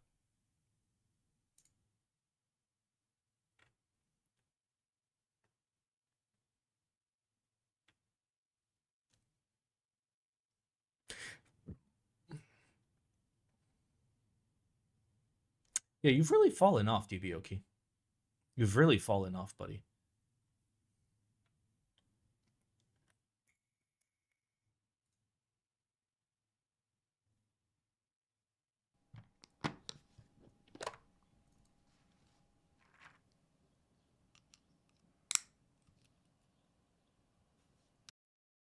Those were sprit springs. Shame on you. Shame on you, DBO key. You should know.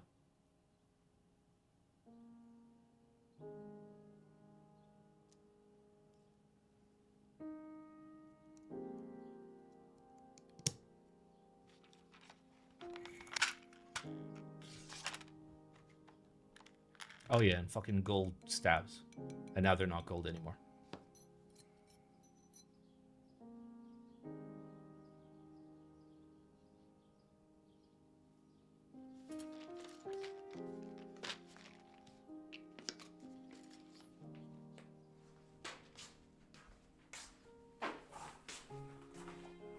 What do you do with the sprits you already got? You give them to somebody.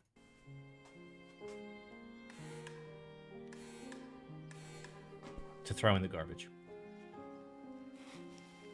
Oh yeah, such packaging. I mean, I presume it's a proto.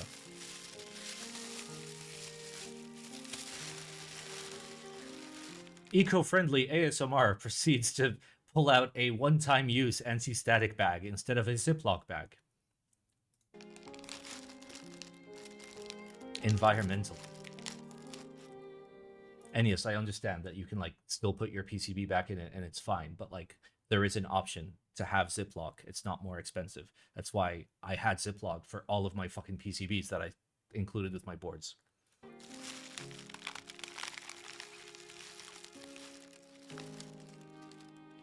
Was that a topside reset?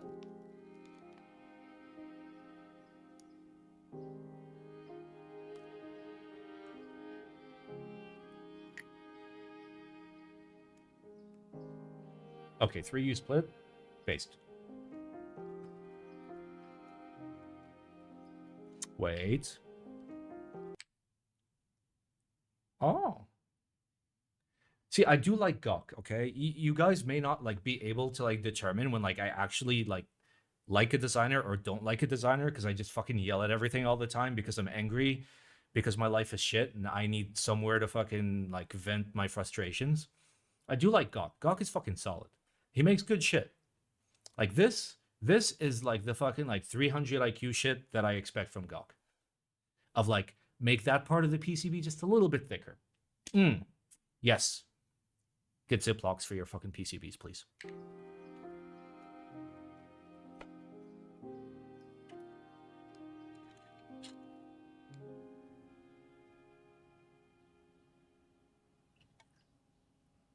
Like, I like Gawk's first board, which was a like non-existent bottom or plastic bottom, full brass top, 60% that he ran with Doyu Senin, the Taiwanese vendor that handled was supposed to handle the ISO group biologistics up until it took him 2 years to ship and I gave up and then I handled it myself. And by that I mean Sam handled it. But his original design, I liked it back then. It was great. And I still like his designs.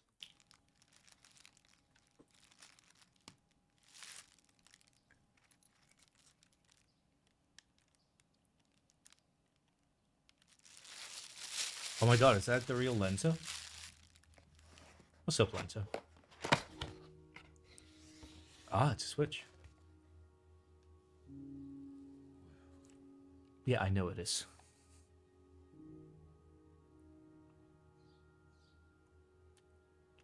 Oh yeah, looped MX Browns, fuck yeah.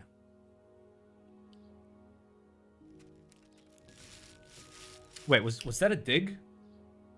Was that a dig?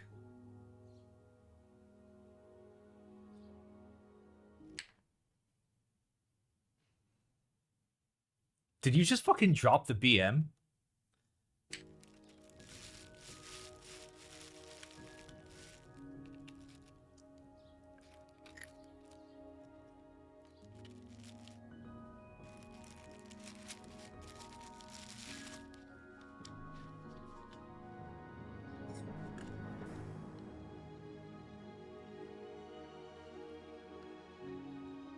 Okay, at least he's smart. Yeah. See, you should have used a alignment fork, which is provided by one of your sponsors, GEONWORKS.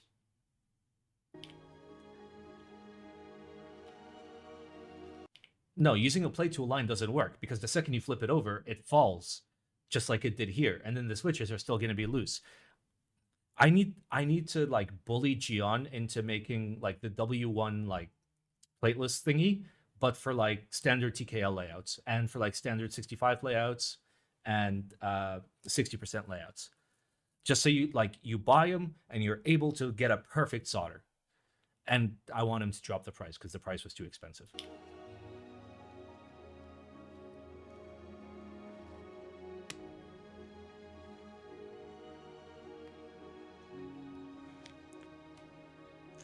Making it reusable means it would need to be like aluminum instead of like FR4, because you'd lose the mouse bites in order to detach, and you'd need something that would like screw on, and you'd need like precise tolerances to make it happen. I mean, maybe, but then again, like an aluminum version with like, you know, screws and parts and lots of like small individually machined parts would probably be very expensive. You'd be looking at like $100 for like a TKL builder kit, but you'd be able to reuse it. Would you get your $100 of value out of it though? Plastic won't work because eventually like threads would wear out and stuff like that. I don't know. I'll think about it in my noggin.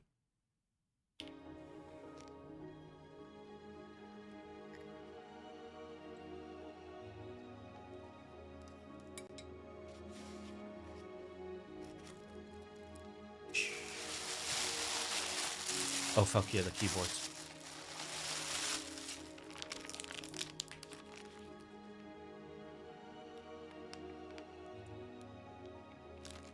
Okay, what kind of psychopath does bump-ons first? Okay, show of hands. Okay, show of hands.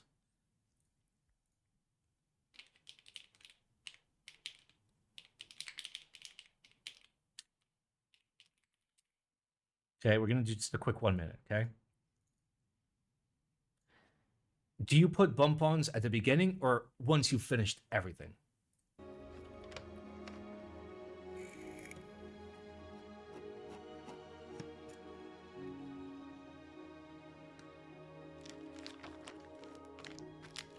Okay, everybody that's saying bump-ons first, I don't fucking believe you.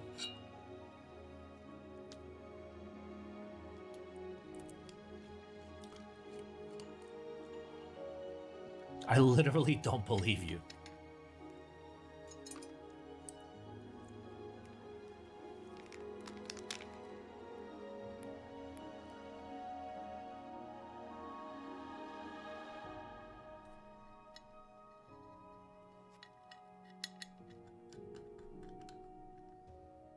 Need third option when I remember that is the correct one.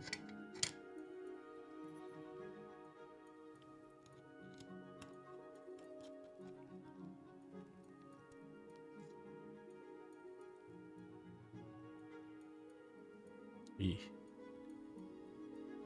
Yeah, I don't like pour-on gaskets.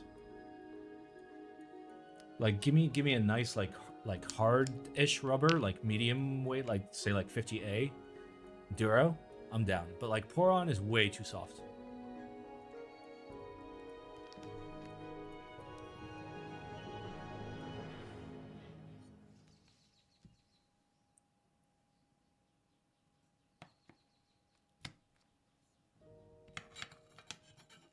Top.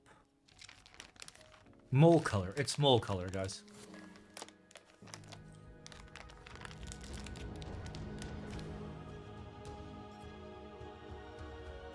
Giant mole.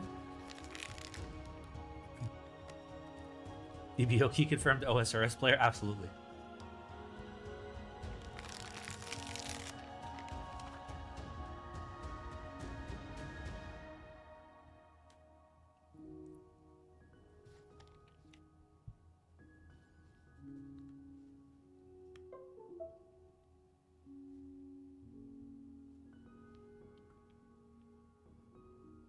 Yeah, that's a good thing. You don't want the LED on by default. That's big brain.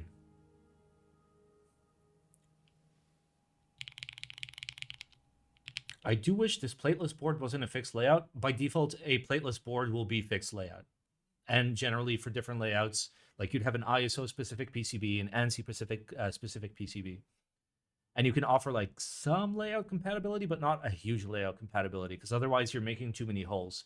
And then when you're trying to put a switch in, one of its switch legs is just missing where it would mount, and then you've got a crooked switch. It sounds scratchy because you use Browns. W1 managed it though.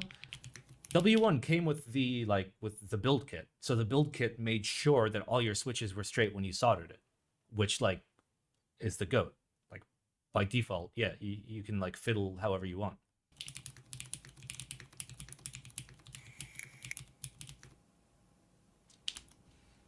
All right, Butchu, are you still here? Butchu, come live at my house, okay? Let's just make videos like this where there's like no actual like critical content, and we just show things really pretty and edit it real nice, and we don't say anything, and we collect like $2,000 per YouTube video. Let's do that.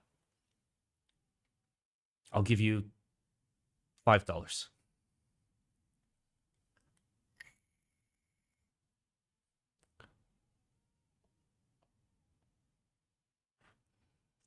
Bought you his homeowner, you go his house? True.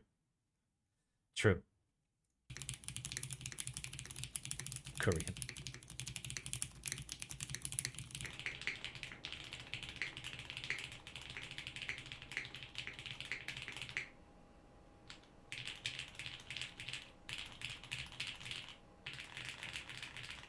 Pro, I want to go to Korea. I want to visit Gion, and I have confirmation from Gion that we will raid DBO Key's house. Once there, I literally want to set him up with like an accurate like sound testing environment, so it doesn't have to use 4 mics and be like, this one is the most similar. Just have a good setup. Korean is always so fast. I mean, it's like the same way that you'd enter like Chinese, like simplified Chinese. So you'd have like a 2-3 letter combo.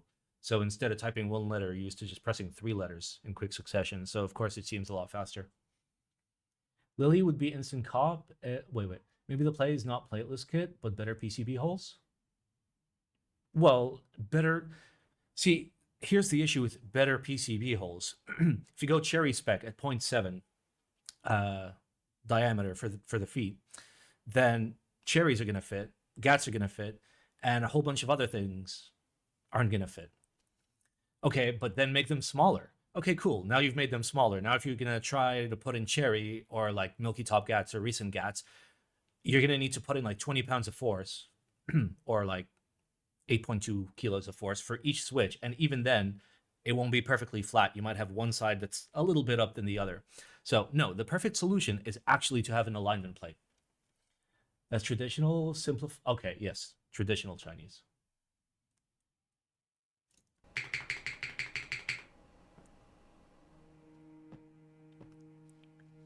More? Ta-da.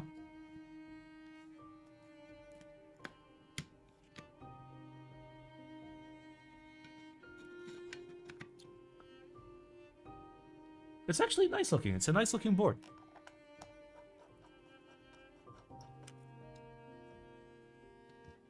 And honestly, I prefer like the non-polished bottom. Like polished is great until you realize you have to touch it at some point, and then it's fucked forever.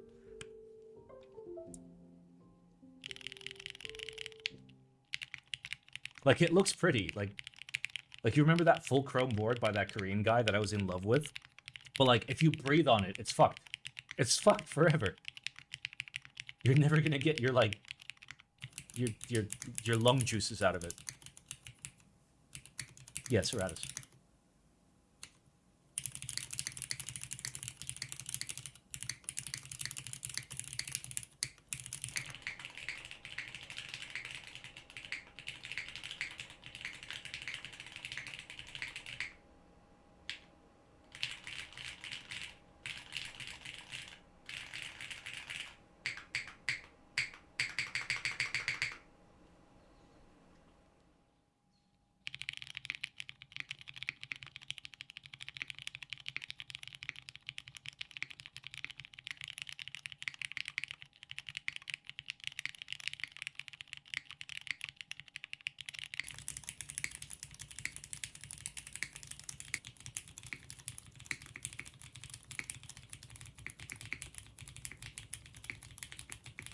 Hello, Swami.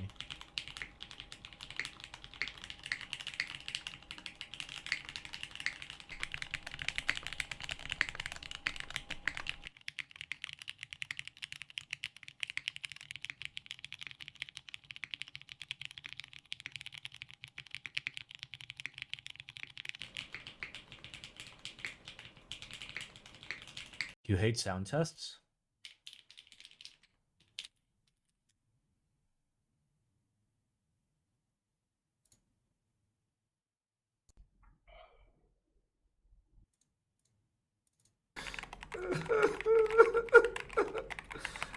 Why?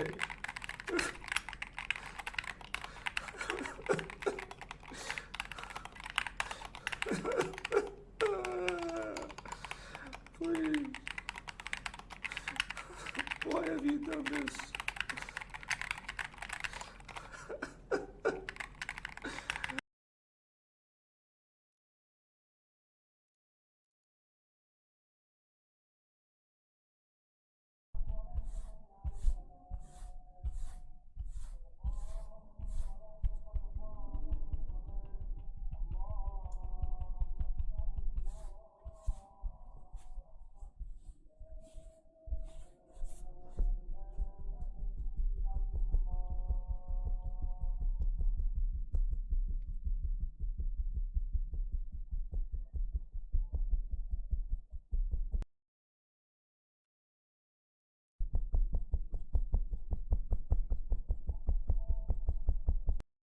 Could have K-type on your boards.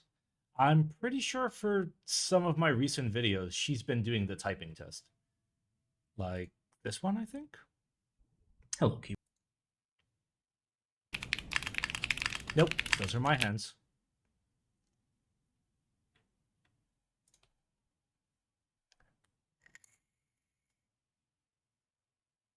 He also made the wombat.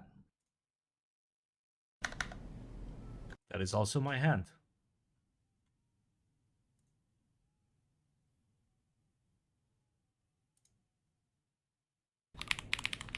That is also my hand. Why do I keep getting more and more scars on my hands?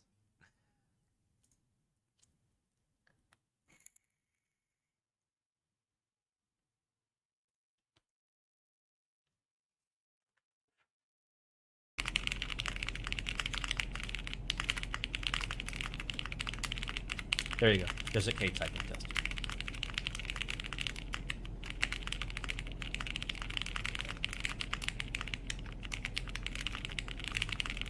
See, god damn it, my hand. Hello, it's me. So you know it's Kate's hands? She has a single scar on this wrist. My hands are just covered in scars.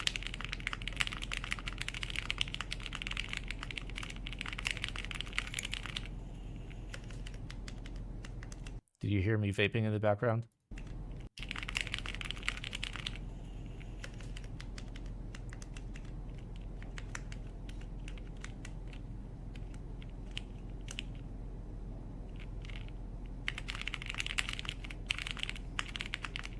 Was this balls?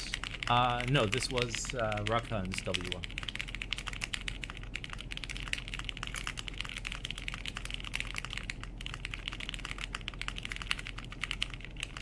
Thanks, Shulbot.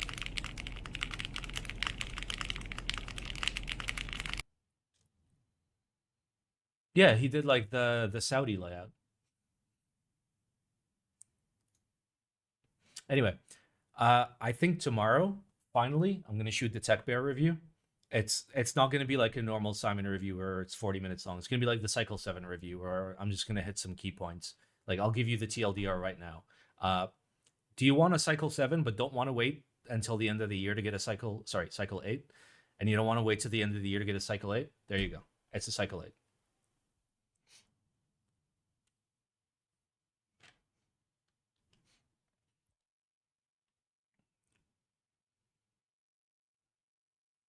What about the Neo 80? I mean, this is literally like, in terms of like how it's built with the balls and everything, it's basically a Cycle 8. Wouldn't the Cycle 8 be heavier? Absolutely.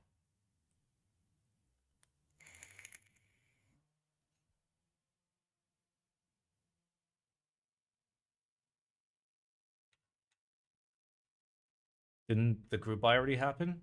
I hope not. What?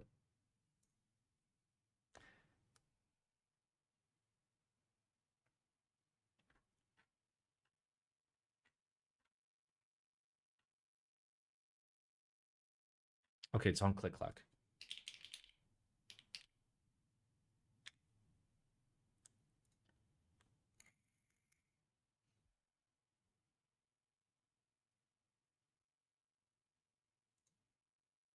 Fuck, did I miss it?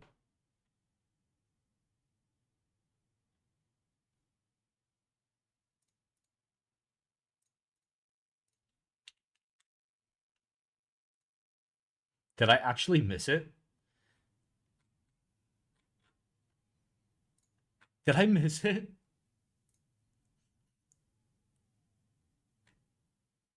Fuck.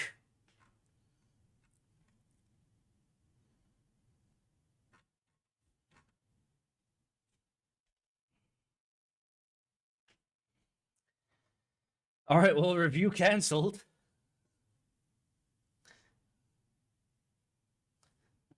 I mean, they told me like it's gonna go for sale in February. I thought it would like stay open for like a month. It's fine. It's fine. I'm gonna do a different video. Cherry picking switch guide. There we go. Yep, I have already got the script. Problem solved. We are halfway through March. I was sick for 2 weeks, so like in my brain, we're still like March 1st. I had one job. I mean, I had no like commitment to like actually make a review. But I wanted to make a review. Well, it feels fucking bad. Thought there was a cherry picking switch guide, really?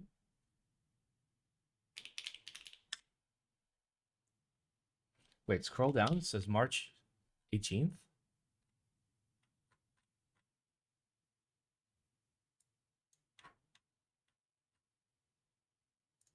Yeah, but apparently all of it is sold out.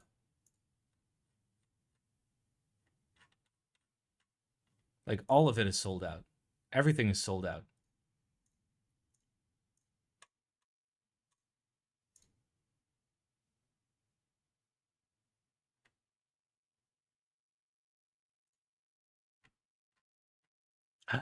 Wait. No, it's literally sold out. Like, even if I pick all the options. If I do yellow wing keyless with a silver weight, it's sold out.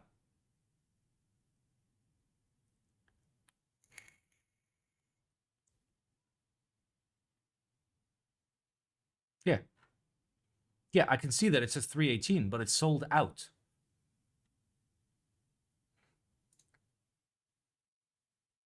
See, I don't think that this has cherry... Yeah, this has nothing to do with cherry picking. Like, Hello. I'm working on an actual guide for how to cherry pick.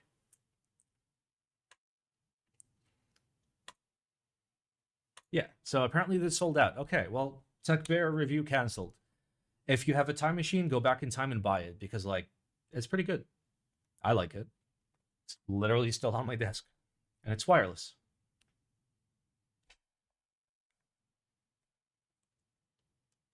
Are you keeping it? Well, no. I'd have to pay to keep it.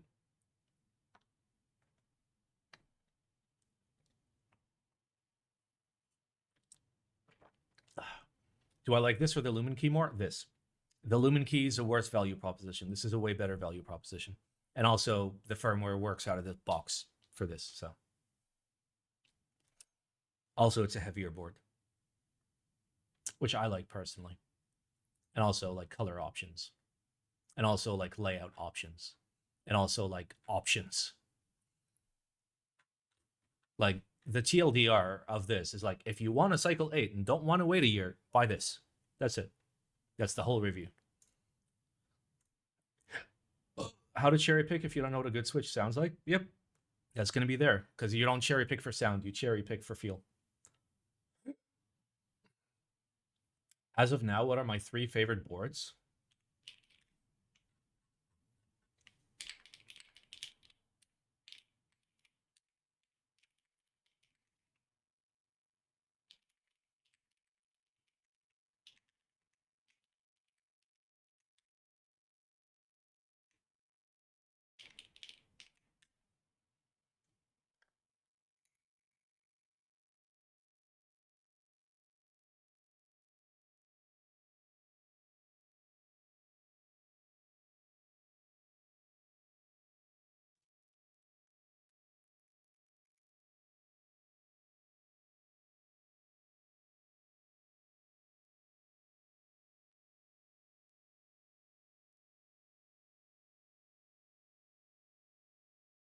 No, I wouldn't say SSK is one of the best boards ever made.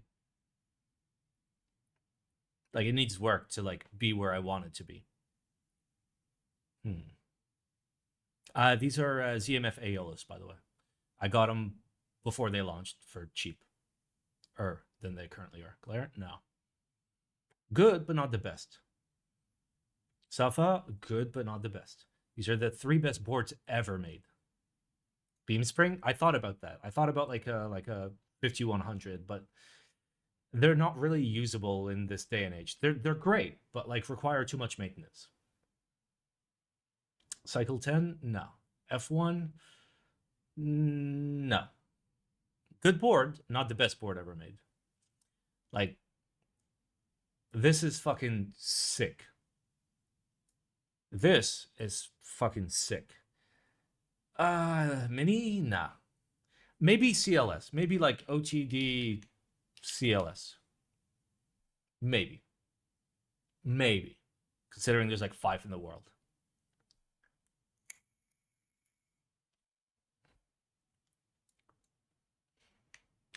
And then we have 3 best boards that you should actually get. And that's very simple. Model M, HHKB, or R1 Real Force.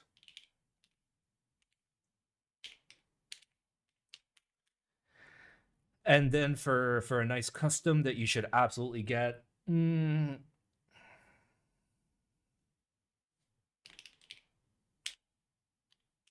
you go.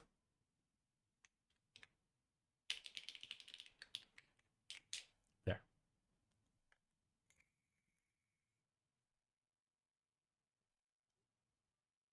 Yeah, the Topra 7 is a full Topra, full Hyper 7 that is being designed by Sipalot. There will be 2 units made, one for him and one for me.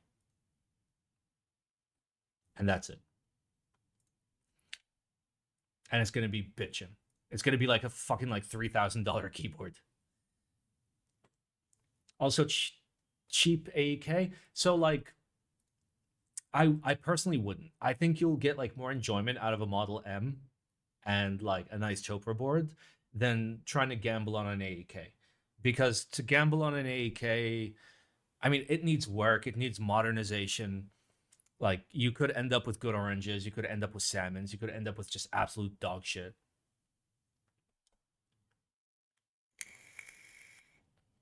How about an AEK from Beaton?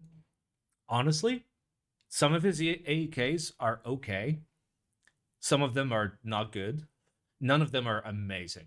But his like Model M's, his Zeniths are great. His Beam Springs are great. The SSK job he did on my SSK was god tier. But yeah, like AEK is really hard to like get something out of. That's why like the only AEK I ever did was the AEK 64 that I built with Brown Alps, harvested from a new inbox 5140. Actually, 2 new inbox 5140s. And then I sold it to H, and he cursed it. Space Invaders, I'm not the biggest fan of Space Invaders. Like, they're very nice if you want like a very subtle click. But the issue with a subtle click and like 40-year-old technology is like the point at which the switch clicks will depend per switch. So there's like no consistency whatsoever. And that's the issue with it. If like Space Invaders were more consistent, and like I had like a brand new like Space Invader board, it's inconsistent. Simon, you need to try my Alp shit. I'm sure it would be great. Why wouldn't it be? Like I tried a lot of Alessio stuff. It was good. I mean, he's a weeb, but still, I respect it. What about the 60% thing? Something about fish?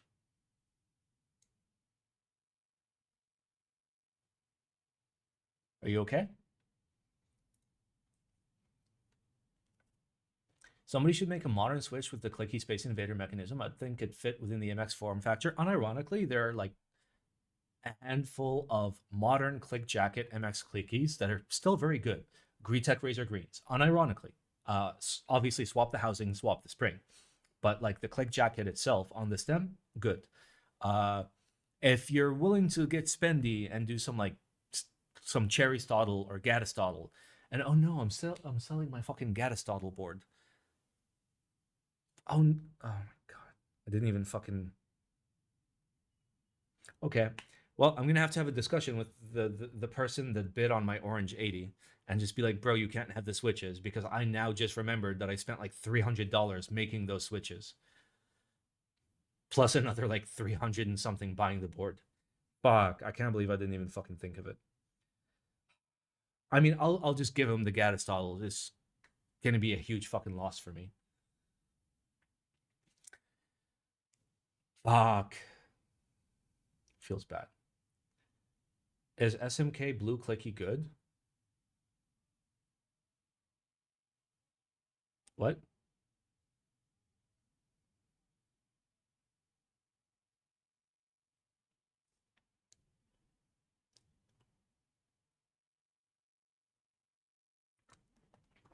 Ah. Oh. See, I have nothing to drink, so I keep drinking whiskey like a dumbass. All right, show of hands.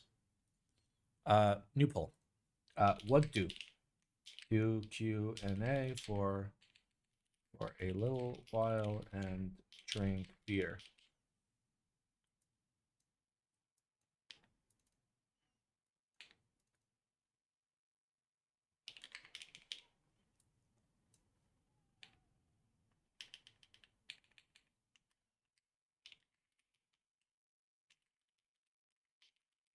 All right, you guys have a minute to decide. What do we do? Do we do Q&A for a little bit and I go grab a beer? Or I end stream and we go do ducks? All right, well, let me go grab that beer.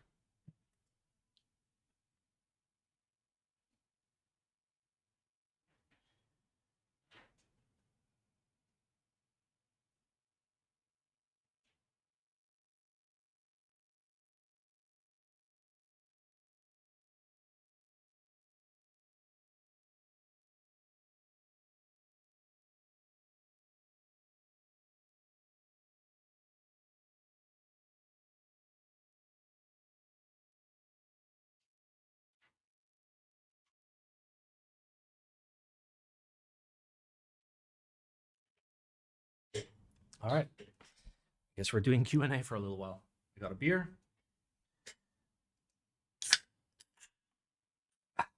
Crack open a cold one. Oh.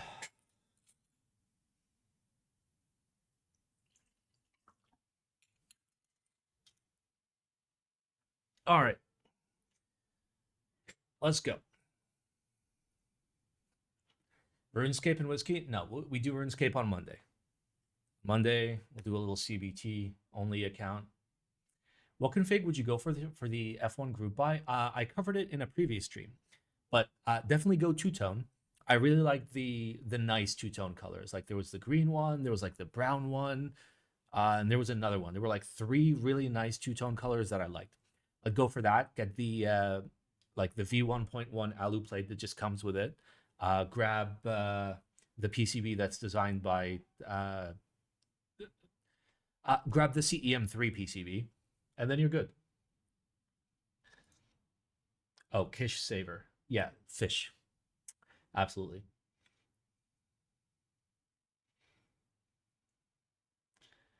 Someone is asking for 4,500 euros for an SSK on eBay. Yep, surely. Okay, the only SSK I would pay 4,500 euros for would be a SSK Industrial, new in box, which was one of the first like 2 units produced. I'd pay that. But then I'd never be able to use it because it would have to stay mint forever. What linears do you recommend for an ARC 60? Well, considering it's plateless, and I assume you're going to build it plateless, you should absolutely build it plateless. It's the beauty of the ARC 60. The only requirement is that it has big enough switch feet to actually fit in the PCB. So that means you have to use cherry or milky top gats to like be sure. So dealer's choice, whatever milky top gats you like or whatever cherries you like, get some MX blacks in there, lube them up, change the spring weight, maybe go with some GAT-X, whatever you like, but just make sure that the feet are big enough. Simon, how long do you think it will take Ergs to send you the review unit after today's stream? Wait, who's that?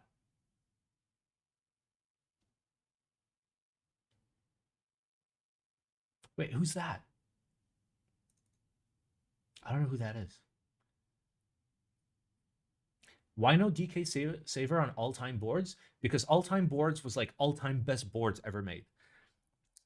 If I was a true keyboard collector, aka somebody that still had money to actually spend on things, I would own a DK Saver, I would own an Alps Saver. 100%. Because it's a piece of history. It's an absolute piece of history. But I'd go physically pick it up in Korea with like a Korean friend to help me out.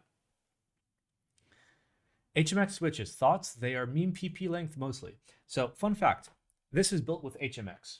And my experience with HMX was bad.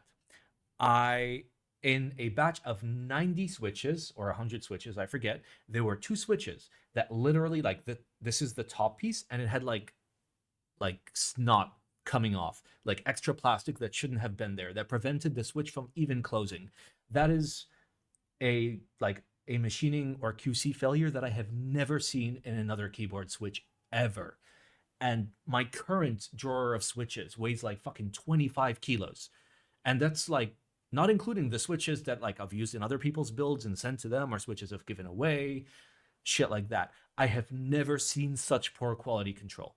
And I'm typing on them and they're okay, but seeing those quality control mistakes on that switch terrify me.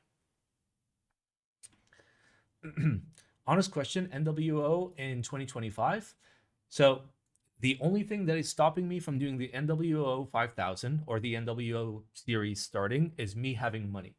I do not feel comfortable starting a group buy unless I have enough cash in hand to make sure that if something goes wrong, I can pay for that mistake, which is something that every group buy runner should do, and very few group buy runners do. But still, yeah. Let me actually put the disco music back on. Let's go. Why two-tone? Because of machining problems? No, color matching problem. Oh yeah, matching problems. So I don't know where it's going to be anodized. The glare anodizing was good. However, the original F1 anodizing was bad. So I don't know where it's coming from. I know that Gian has yet to fully spin up his whole in-house anodizing thing. But if he had listened to me and done it when I told him to fucking do it, it would have been fully spun up by now. But no, he's like, oh. Anyway, discussion for another time. Is right side USB a Korean custom thing? Not necessarily. It's a logical point to like, so let's say you're trying to put a port somewhere, but you don't have much space around the outside. Well, you can't put it where switches are. So you logically put it in between the 60% cluster and the nav cluster. Goes without saying. This was before we had like conceptualized the idea of daughter boards. Do you think a clicky W1 would be cursed? No, I think a clicky W1 would be really cool. I was stuck between black and red. Black-red. You went black because of... Yep. Oh no, you went full black. You should have gone... Dude, the red-black was sick. It was nice. Again, if you like the full... I mean, like... Okay, no, I was going to say my F1 is all black. It's not. It's black top, silver bottom. I was originally going to get a black. But then I was talking to TGR Sam, and he's just like, hey, I got a black, and the matching is all over the place. So, like, avoid gray and avoid, like, two-piece black. So on black top, silver bottom. What do you think of plateless F1? The original F1 that I own, the original plateless kit was really sussy. Like, it sounded like a rattly mess. I'm pretty sure that Gian has improved that. In any case, if you order an F1, you're still going to get the stock plate. So try that first, because that's what an F1 should feel like. Then if you want to fiddle around, go plateless. NLAndKeys? Oh, okay. I mean, I'd love for them to send me a keyboard. I want to see. And then I'll take it to like a specialist and be like, okay, what did this cost to make? And if that number is higher than the price that they're selling for, then I fucking got them. If I'm too poor for the new Nixies, will Milky Top with cherry bottoms be similar? Don't even fucking sweat it. Just go full on GAT Milky Top. In my opinion, GAT bottoms are better than cherry bottoms. So you've already got a good switch there. You don't have to put a cherry bottom.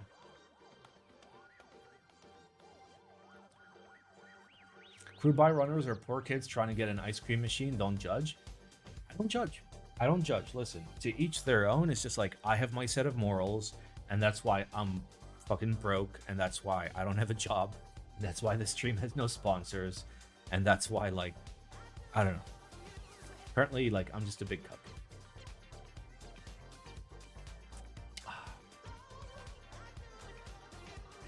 I took the risk on an all silver F1. I mean, silver is just clear anodizing. If you fuck up silver, there's a big, there's a greater issue. But yeah, like silver is like generally the safest play because it's clear anodizing. There's no dye added when it's anodized. So all you see is the color of the aluminum. So as long as the source aluminum is okay and not like the shittiest alloy known to man that's out of like a fucking scrapyard. So you end up seeing all the streaking and spotting and like arching that you would see with like terrible aluminum. You're fine.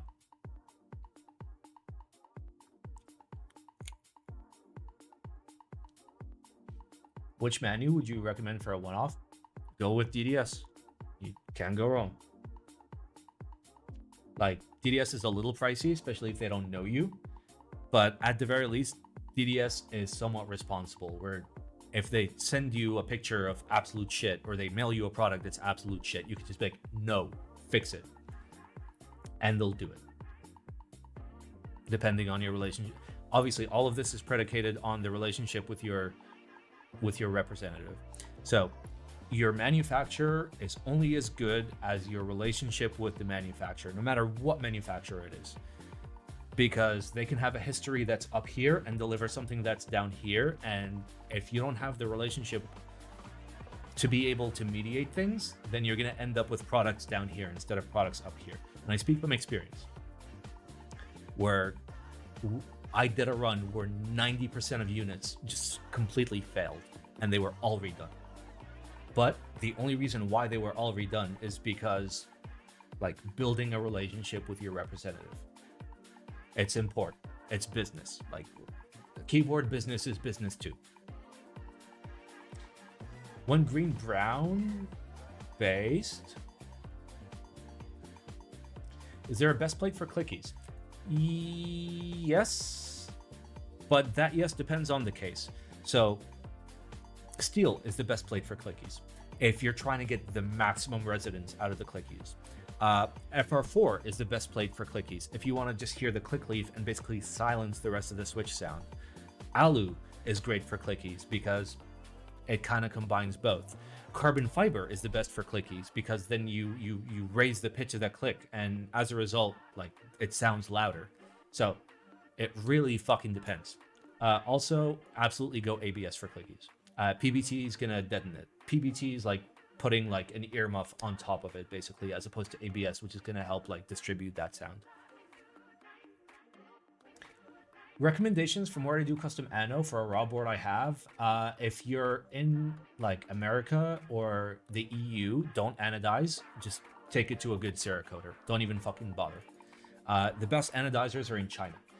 Any anodizers that you have locally will just be like, yeah, we'll do it, except for the fact that they've never done keyboards in their life and they're used to doing like window and door frames. So their quality expectations are going to be like 10,000 times lower than yours, and they're going to deliver a terrible product to you. So don't even mess with it. Use DDS, use promo code Simon Black for 0% off. DDS is closed for one-offs? Nope, it's not. Everything is negotiable. Everything is negotiable. If you can speak with your rep and just be like, hey, I have interest for 250 units, okay? And I don't want to go to another manufacturer because I'm still going to have to make a prototype with you guys in order to see the finishing quality and fitment. So give me pricing for 250, 500, and 1,000, okay? And I need a unit. They'll do it. Business. It's fucking business. Learn how to business.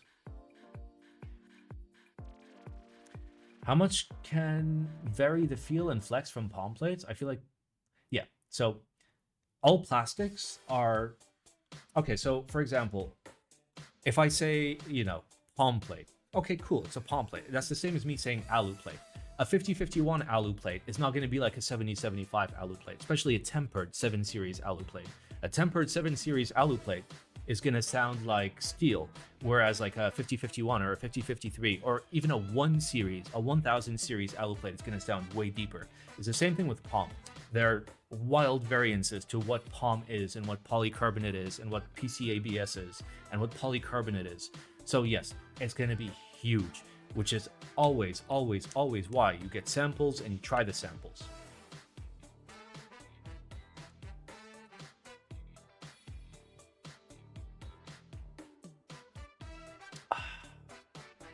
There's actually a good anodizer in the US I can recommend. Okay, that's good. Do you know how much it costs on average to get a keyboard prototype? A PCB. Okay, so let's say you have a basic 60% and you're gonna get a one-off from a good manufacturer. So we're gonna have CNC, and then we're gonna have Min MOQ PCB. So CNC, if it's just a simple plate, and let's say all these are seams, so you have a top and bottom, and let's say you're just doing like clear anodizing. We're talking maybe 220 for one unit, and then your PCBs, if you're gonna go with Electro, because they've gotten really fucking desperate, maybe about $150. And to be fair, minimum MOQ would probably be 5, and assembly, I don't really know. So let's move up to a TKL. Your CNC might be around 400. Your PCB might be, these are real ballparks, by the way. Maybe 180, maybe 190. And then full size, this is assuming alu top, alu bottom, alu plate, by the way. CNC, maybe for a one-off, you're looking at maybe 550. PCBs, if 5 units and like 1 unit assembled, maybe like 250, 300 bucks. There. There you go. Oh. I was typing this whole time. And not showing you what I was typing. Yeah, there you go. So like, these are like very ballpark. So this is assuming you have no weights, very little complexity, simple seam top and bottom. Ballpark, this is what you should be expecting. Also, like clear anodized, nothing fancy, 6060 3 aluminum for top, bottom, and plate.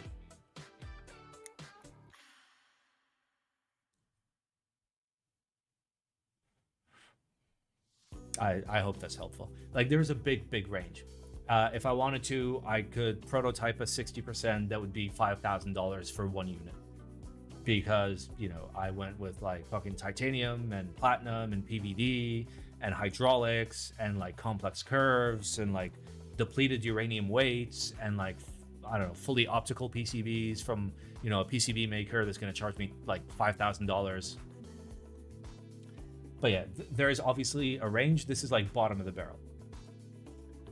All right. That's a lie. What if you only want 1 unit? Yes. Business is lies. That might be a good idea for a future YouTube video. Steps of prototyping a keyboard? No. Nope.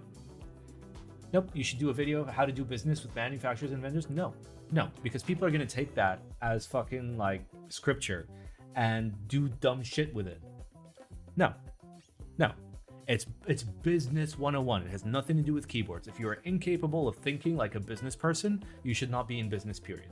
Okay? You should be able to negotiate. You should be able to speak to people. You should be able to form relationships. You should be able to speak like a businessman or a businesswoman.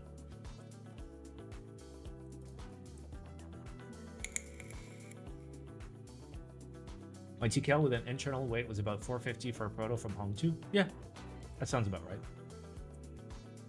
When you say a good relationship with your manufacturer, what does that mean? We talking like good translator? Is there like a specific protocol of asking things to be redone, like a certain type of proof they expect? So generally, when you're dealing with any manufacturer, you're going to have a representative.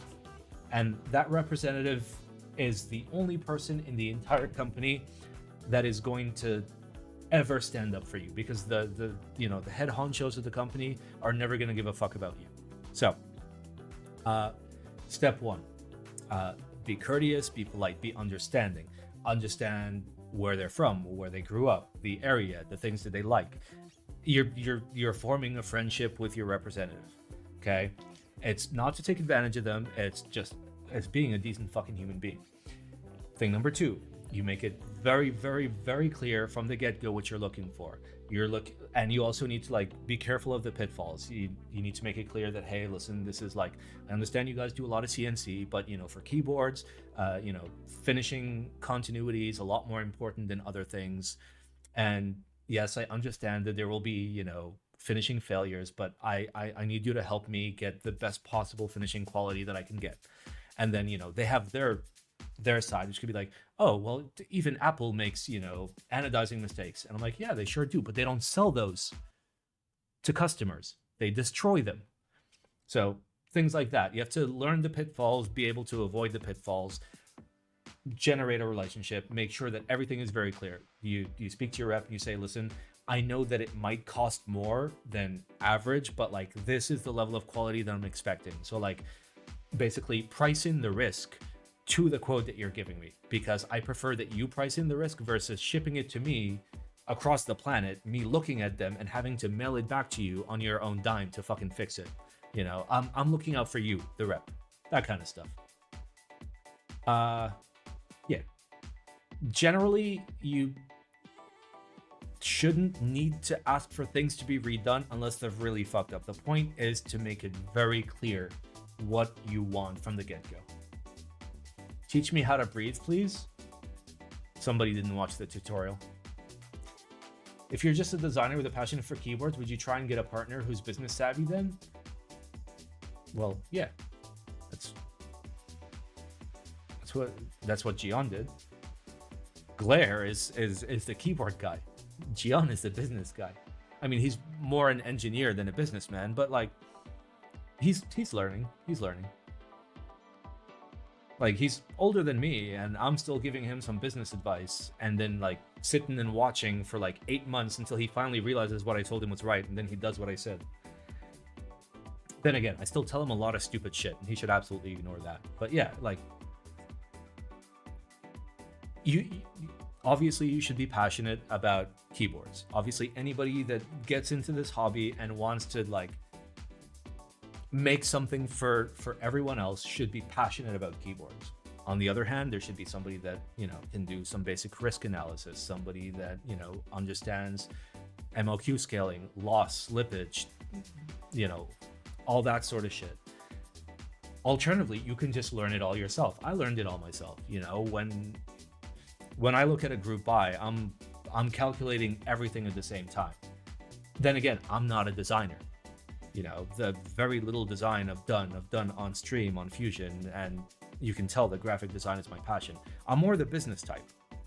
Obviously, I don't use my business knowledge to take advantage of people to try to make the maximum amount of money possible. I could, very fucking easily, but that's not what I want.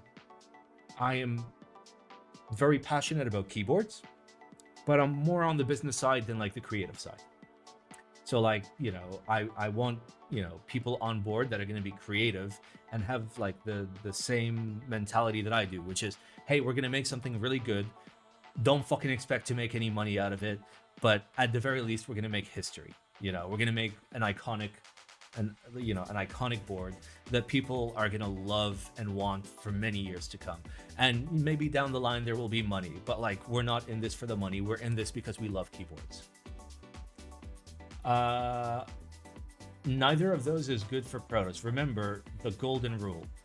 Prototype with the manufacturer that you want to ship with. Because if I prototype over here and I want to run it over here, I'm still going to have to prototype here again. You're just doubling your cost. Oh. Networking basics? Yep. Yeah, it's basic. Did you say that prototyping and running group buys are one of the most fulfilling things you've done in your keyboard life? Honestly, the most fulfilling things that I've ever done in this hobby are the things that you don't see. The most fulfilling things for me is when I get DMs from somebody and it's like, hey, Simon, can you check out this design? I'm trying to figure this out, and helping them out. Or somebody reaching out and be like, hey, Simon, I'm trying to work on this build, and I can't get this bit of the build right, and I'm aiming for something a little bit different. I'm like, yeah, I'll fucking help you. Or people that are like, hey, Simon, listen, I literally have $119 and I need to fucking, get the best possible board I can get. I'm down. The thing that makes me the happiest is the things that I, help people with privately. That's what gives me the greatest satisfaction, because it has more impact, or at least I get to see that impact a lot more than like me streaming, where I'll give you insights on like, hey, this is a nice board, but the value is not quite there. Maybe don't waste your money on it. And I know that a lot of people, especially when we did last week's group buy reviews, and I read all those wonderful messages from all you guys, and so many people mentioned that, Simon, hey, listening to you has saved me so much fucking money and has prevented me from making so many dumb mistakes. I do appreciate that. And it's one of the, few times when I've been able to like hear that back. But for me, the most fulfilling thing is just helping people, and seeing people happy because I have helped them. Running a group buy is something that I love for me because, I have a particular thing that I made and I want other people to have it. I don't look at it in the business aspect. I mean, I look at it in the business aspect in terms of being able to calculate me not losing a buttload of money, like I've done with like the NWO 5000, for example. Oh, again, I'm not showing you my screen because I'm stupid.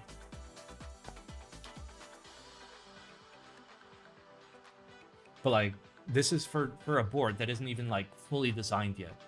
But like, I already have a full breakdown of like per unit cost, case manufacturing cost, anode and finishing, PCB, daughter board, JST, feet, gasket, screws, hard case, packaging, QC labor, assembly labor, packaging and shipping labor. And then I have my per unit raw cost. And then I do my fucking like risk calculations. What is the chance of failed machining based on the manufacturer? What is the chance of failed anodizing based on the manufacturer? So anodizing has to be redone. What about unrecoverable units where we've re-anodized it 5 times and it's fucked? Failed PCB, shipping loss. And then, take that and get an adjusted per unit cost, and then add your fixed costs, and then like look at your variable unit costs, and then come down here and you look at your actual final cost. But then, hey, what if we did a big brain thing and we did a Victory auction, but only for 20 units, where we allowed people to bid starting at $1,500 to have a guaranteed unit, and then all those savings would basically be put back into the group buy to reduce the unit cost for people that don't have that kind of money. I enjoy this, I'm one of the few people that fucking enjoy this. That makes me happy. Just because you have to learn about PCBs, plates, cases, vendors. I mean, like, I've got a lot of knowledge. I lack the capability to design a PCB. I lack the capability to like actually do case design at this point, even though like I've started dabbling. But that's not my strong suit. My strong suit is like business, logistics, planning, marketing, like the business aspect, not the creative aspect. But I have the creative ideas of like, I want this. I just don't know how to make it into a product. I need somebody that has. I'm basically an architect. I lack the ability to build, and I wish I had the ability to build, but I just don't.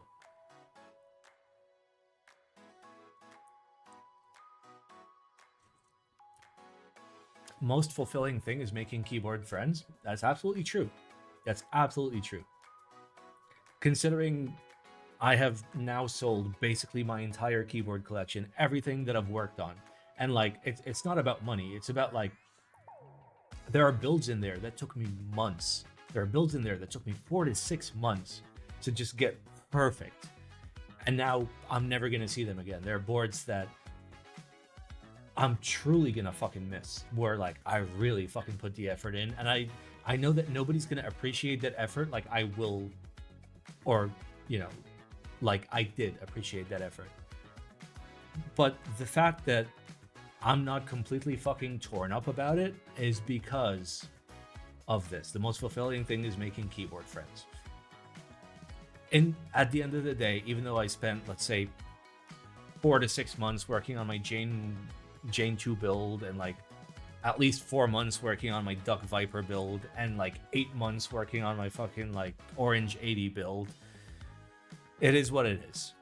Those things go out the door, but the relationships that I have built, the friends that I have made, like true friends, not just like, you know, keyboard friends, people that like will literally fly across the planet to come and spend time with me. That means a lot. That means a lot.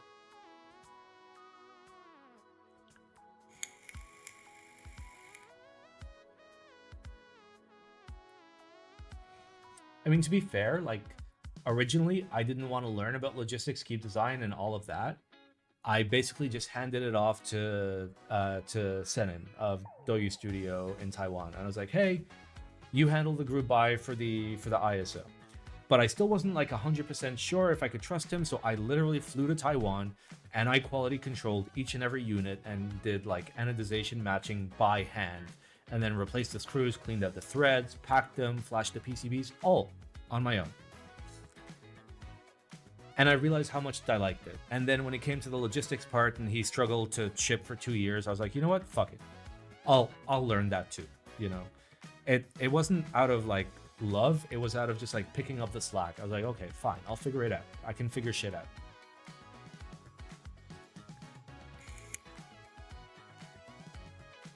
There are truly different folks in the world. The creative part of the hobby interests me so much, but the business side gives me a panic attack. No, I mean, I love the creative side. It's just, I'm not good at it. I'm not good at it. I'm good at big picture. I'm good at big picture. I'm good at like, I just can't execute, you know? Like in my mind, I have like the perfect visualization of the NWO 5000. It exists. I can visualize it. I visualize it opening. I visualize the maximum opening distance, the closing distance. I visualize, you know, all the open source additions that could be made, like, you know, magnetic wrist rests, like potential tents that could be added, all of that. I have it in my brain. I just can't make it come out of my brain. But in addition to that, like I also look at costs. I look at risk. I look at logistics. I look at all of that.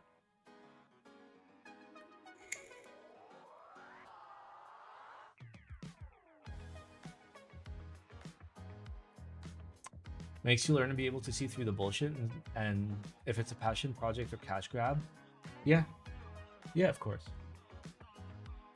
For you, what are the 2 to 3 most important innovations that have happened in mechanical keyboards? I mean, high MOQ, that's not an innovation. It's just the hobby got so big that we could actually get nice things for cheaper. And that's something that has actually benefited the end customer more than anything else. 2, hard cases. God bless hard cases. Every board should come with a hard case. Hard cases are fucking great. They're great because when it gets shipped, your risk of damage is lower. Your risk of customs running a knife through it is near 0. When it arrives at your house, you're not given a pile of garbage that literally has to be thrown into the fucking like garbage because it's just a big pile of fucking cardboard. And it allows you the capability to transport your board using something reusable, therefore helping the environment. And worst case scenario, even if your board falls off a cliff and you still have the hard case, you can put another keyboard in that hard case, problem solved. Hard cases for sure. Daughter boards have made things a lot easier as well. That's more from like a design perspective, not like an end user perspective, but it's nice. At least, you know, if you blow out the port on your daughter board, you just get a new daughter board and everything is great. What else is a big innovation?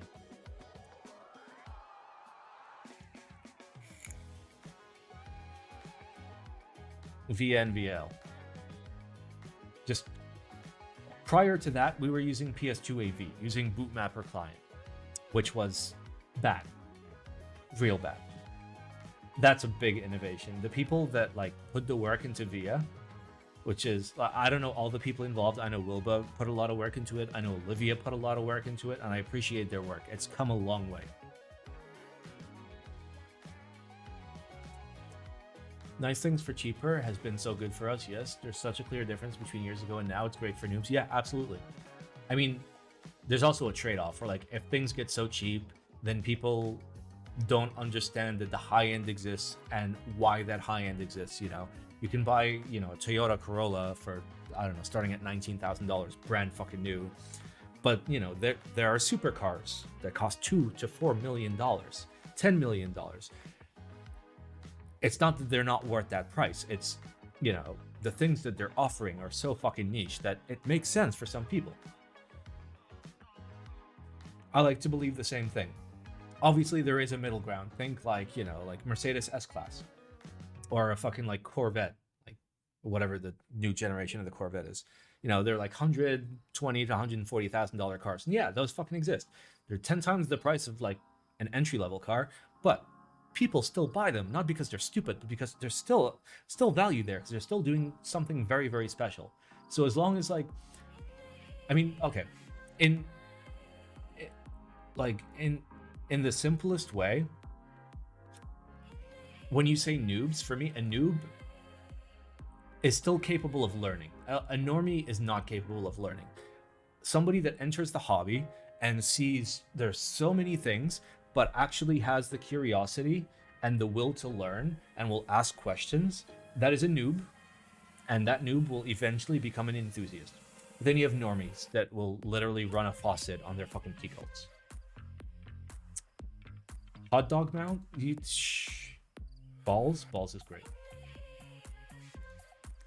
Sure wish the prices of keycap sets would benefit from the higher MOQ, but I guess that's just SP and GMK not reading the room. Yeah.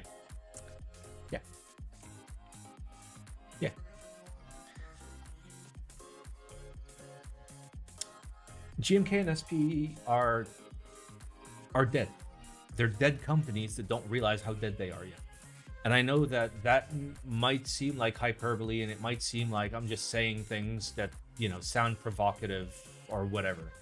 But a company that provides a product and is unwilling to fucking flinch on its pricing when there are companies selling at 1/10 the price, offering, let's say, 80 to 90% of the quality. If you don't see that and you don't react as a company, you are dead. You are already fucking dead and you don't realize it. Okay? You're Sun Microsystems. Sun Microsystems used to be massive. What does Sun Microsystems do now? IBM used to be massive. IBM dates back to the 1800s. Not the 1900s, the 1800s. Sure, they still make a few products, but they're dead. They're zombies at this point. GMK, Signature Plastics, the big boys that are unable to actually compete are dead because capitalism. Good part of capitalism. When I say capitalism, I'm talking free market, okay? Not like, you know, fuck the poor and bury them because they're worthless. Free market economics. God bless the free market.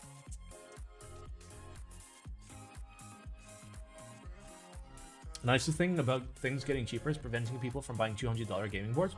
Unironically, like the optical Razer boards, pretty good.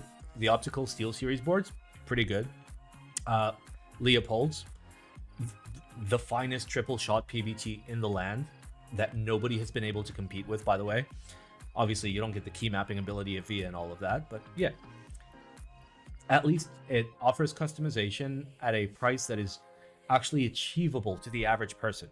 You know, the average person isn't going to go spend $300 on a keyboard because they're just like, bro, it's a fucking keyboard. Sure, I get it. Like, I'm a firm believer that I will spend good money on a product if that product is meant to be used for a lifetime. For example, not these. These were our YOLO, but like my actual nice headphones, my Ethos C Flows were like with custom cables and everything, like $2,200. But I looked at it, I was like, I am going to buy these, and these exist for me for the rest of my life. And if I were to calculate their actual cost of usage over the rest of my life versus just buying normie shit and replacing it every 5 years, I'm getting a better deal. You know, I would like there's an old Eastern European saying which goes, I'm not rich enough to buy cheap. Because if you buy cheap, you have to rebuy and rebuy and rebuy and rebuy. So a lot of people coming in may not understand that aspect of, hey, I'm going to buy a board, but this board's going to last me 20 years, which is insane. What board lasts 20 years? I mean, I have like literal boards from 1987, which at this point are 36 years old. and are better than ever. Good. Yeah, anyway. Appreciate you, lads, and Simon as well. Thanks for the stream, and have a great weekend in St. Patty's. You too. I guess custom EC isn't an innovation. I think custom... Alright. This is a really hot take. Taking into account all of the custom EC boards that I have tried in person, and that I have seen in person, custom EC has been a downgrade, as opposed to just Stocktober. For me, okay? I know some people might disagree and be like, oh, but my custom build of X is way better. Good. I'm glad that you enjoy it. And like, I don't say that in like, you know, like a loaded way. I'm not being passive aggressive. I'm glad you enjoy it. It's not for me. I feel like they had it figured out and they nailed it the first try. And us trying to get EC, bad idea. And yes, I know that I said that the Topra 7 was one of the best 3 keyboards ever made. The only reason why I said that is because there's only going to be 2. I'm going to take the time and effort to make it good. Java, well, sure. They are Oracle. Yes, I know. I use Oracle for all my hosting. I run the StepSys bot. I run Black Simon TV. I run merch, the BlockSimon.tv. I run a site for Kate. I think I run one more. I run 5 sites on Oracle for $0 a month. So God bless Oracle. Also, I have to go pee. Okay, so give me one moment, please. Oh.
Back to business.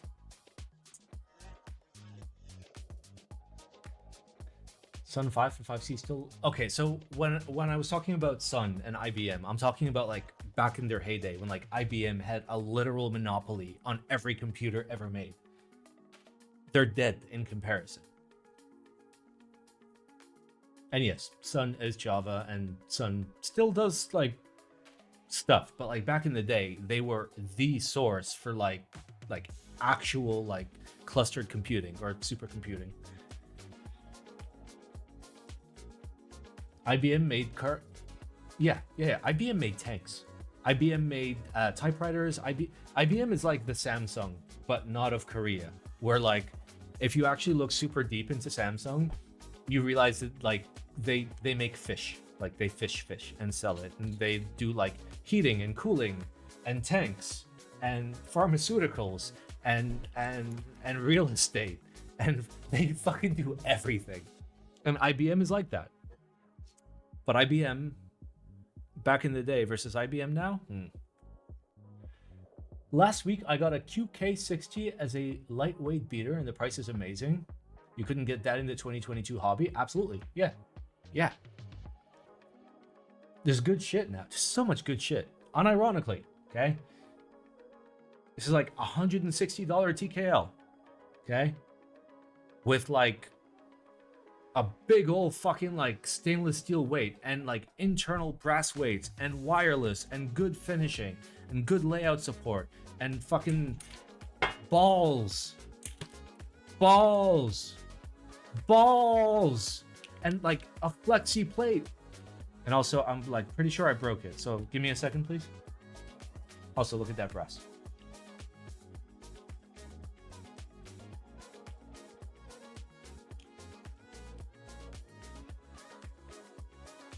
All right, I need my tweezers.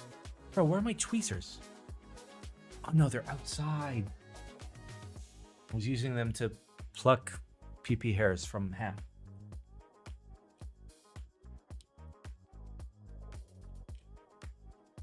All right, we got it. Balls. Yep, still works. It's how you know it's a good keyboard. All right. I hope enshittification leads to death of many companies. Well, companies have an arc, you know. They have their ups, they have their downs. You know, good companies persist through the ages. Bad companies don't persist through the ages. It's not complicated. Simon, it has been 37 years since 1987. Listen, I calculated based on like my birth date, and I'm bad at math, okay?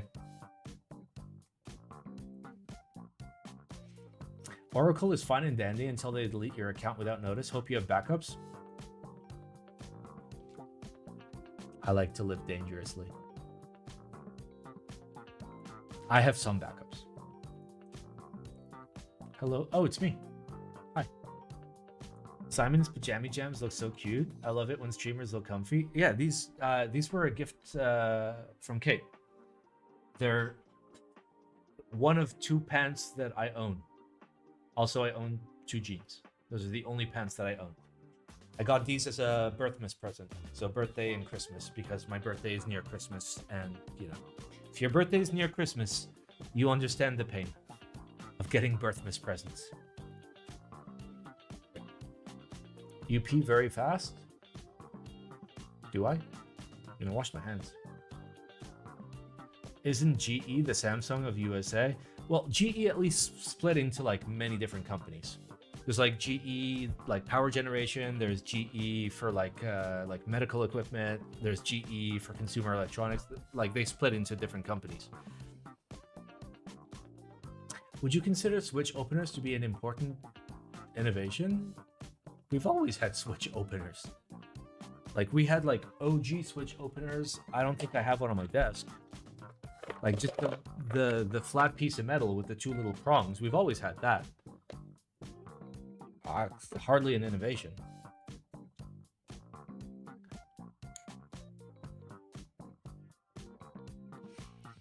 Is history the main thing upholding GMK and SP? Because at least GMK side, Legend has deteriorated, QC has deteriorated, and with semi-recent regulations, so has their ability to make super rich colors. It's the best like analogy to like Signature Plastics and GMK is the people that peaked in high school. You know, the people that were super popular in high school, and you know they were just like, oh, we're gonna fucking like, I'm the coolest and I'm the best. Surely everything will be fine. And then you fast forward 20 years and they're fucking, you know, bagging groceries or working at a fucking like fast food restaurant at a fucking like fry cook level position, if not like massively addicted to drugs and unemployed. That's the road that they're on because they don't realize what's going on. They overestimate how cool and important they actually are versus the real world.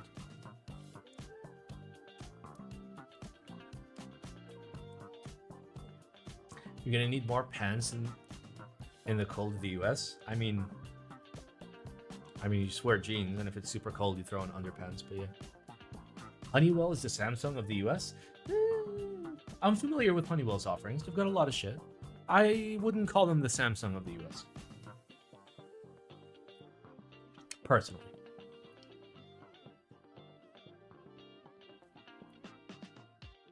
I don't know.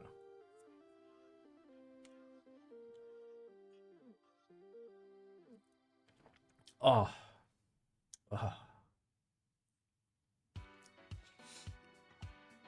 Minnesota's not that cold. I mean, I presume it gets pretty cold. Like, I grew up in Massachusetts and it got fucking cold. Like, we'd hit -30, -40 once in a while.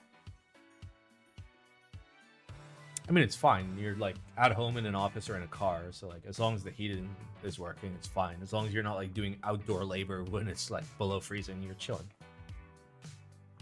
It's fine.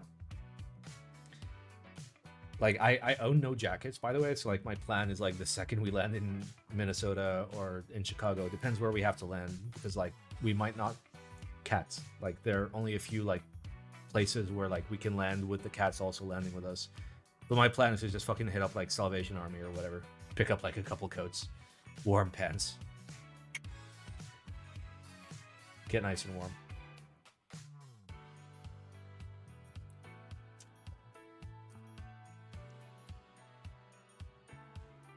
You think custom keycaps is GMK's main gig? They do a lot of OEM stuff for point of sale, industrial machines, etc. Sure, yeah, they've got their B2B contracts, but reminder that other companies, let's say, for example, I am Kikobo, okay? I came out of fucking nowhere. And let's say through completely legitimate means, I figured out a good percentage of your like B2B contact list, people that you do business with as GMK. I'm going to launch a massive lead generation campaign in which I'm going to reach out to everyone and be like, hey, I know that you guys do business with GMK. Here's our model keyboard. Here's all the specifications. Here's like everything you need to know. Here's the full data sheet. We're sending you 10 units for free. Okay. I want you to compare it to GMK. And if you think it's worthwhile, I am willing to deliver the same thing at half the price. Every single fucking procurement officer is going to be like, yep, all right, we're switching. It's not about B2B or B2C or what GMK does. It's about their huge fucking ego. Because if they can lose in B2C, they can lose in B2B. Just the same way. It's not hard. It's not hard. Hire me, Kikobo.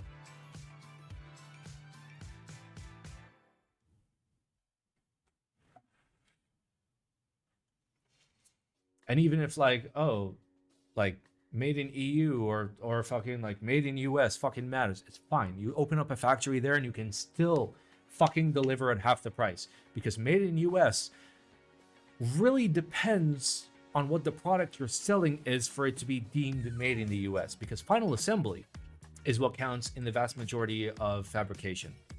So let's say, I mean, it depends on disclosure. So you could say made in the US with like foreign components, made in the US with foreign materials, or made in USA. And sometimes you can do that third one, even when not all the parts come from the USA. Source, I can't go into detail, but there's a company that makes like police equipment, and only the final bit of production is done in the US, but on paper, made in USA. So,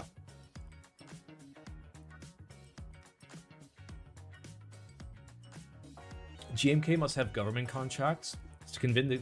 Okay, so here's the thing. If we consider how much spend the government is willing to make into fucking like point of sale in keyboards versus the private market, one of those is a lot more valuable than the others.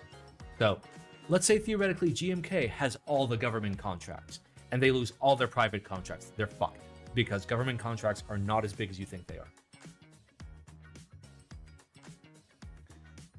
Walmart did that shit for years. Support USA, sourced everything from China. Yep. Is there a large difference in terms of sound between regular FR4 and CEM3?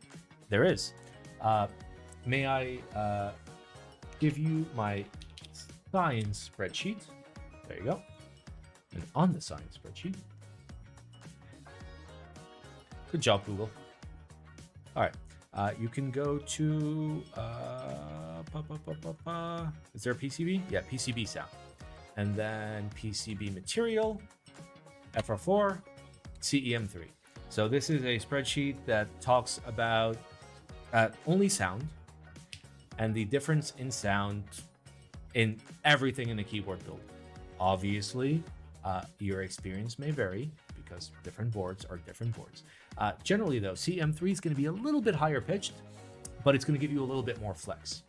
That's generally how keyboard stuff works, where you're always trading one thing for another thing. It gets firmer, but it gets higher pitch, or it gets softer, and then it gets lower pitch, or it sounds dampened, and you get to lower the pitch of your board, whatever. Anyway, CM3, a little bit higher pitch, but a little bit more flex. Whether or not you'll be able to feel the flex really depends. If you're doing like a PCB mounted board, you'll feel the difference. If it's just the PCB and it's plate mounted and maybe it's like a stiff plate mount, not really worthwhile, because then you're just going to take the acoustic hit where it's going to be higher pitched and you're not going to get any like softer of a typing experience. So there you go. There's your answer. All right. Any last minute questiony do's before I end the stream? Because it's been 3 hours and 9 minutes and 39 seconds. What started the keyboard journey? When I was a kid, I typed on a Model M.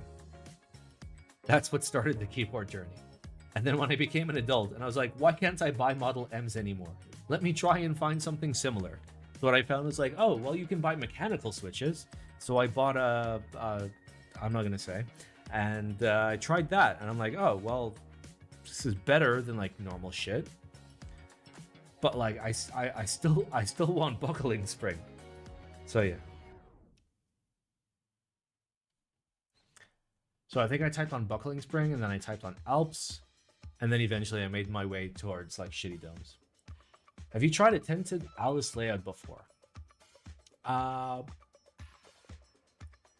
No. Is the sandglass tinted? No, the sandglass is not tinted. I have not. So like the standard Alice tint is like this, but you're talking about the tint where it's like this. Both of those are tint, by the way.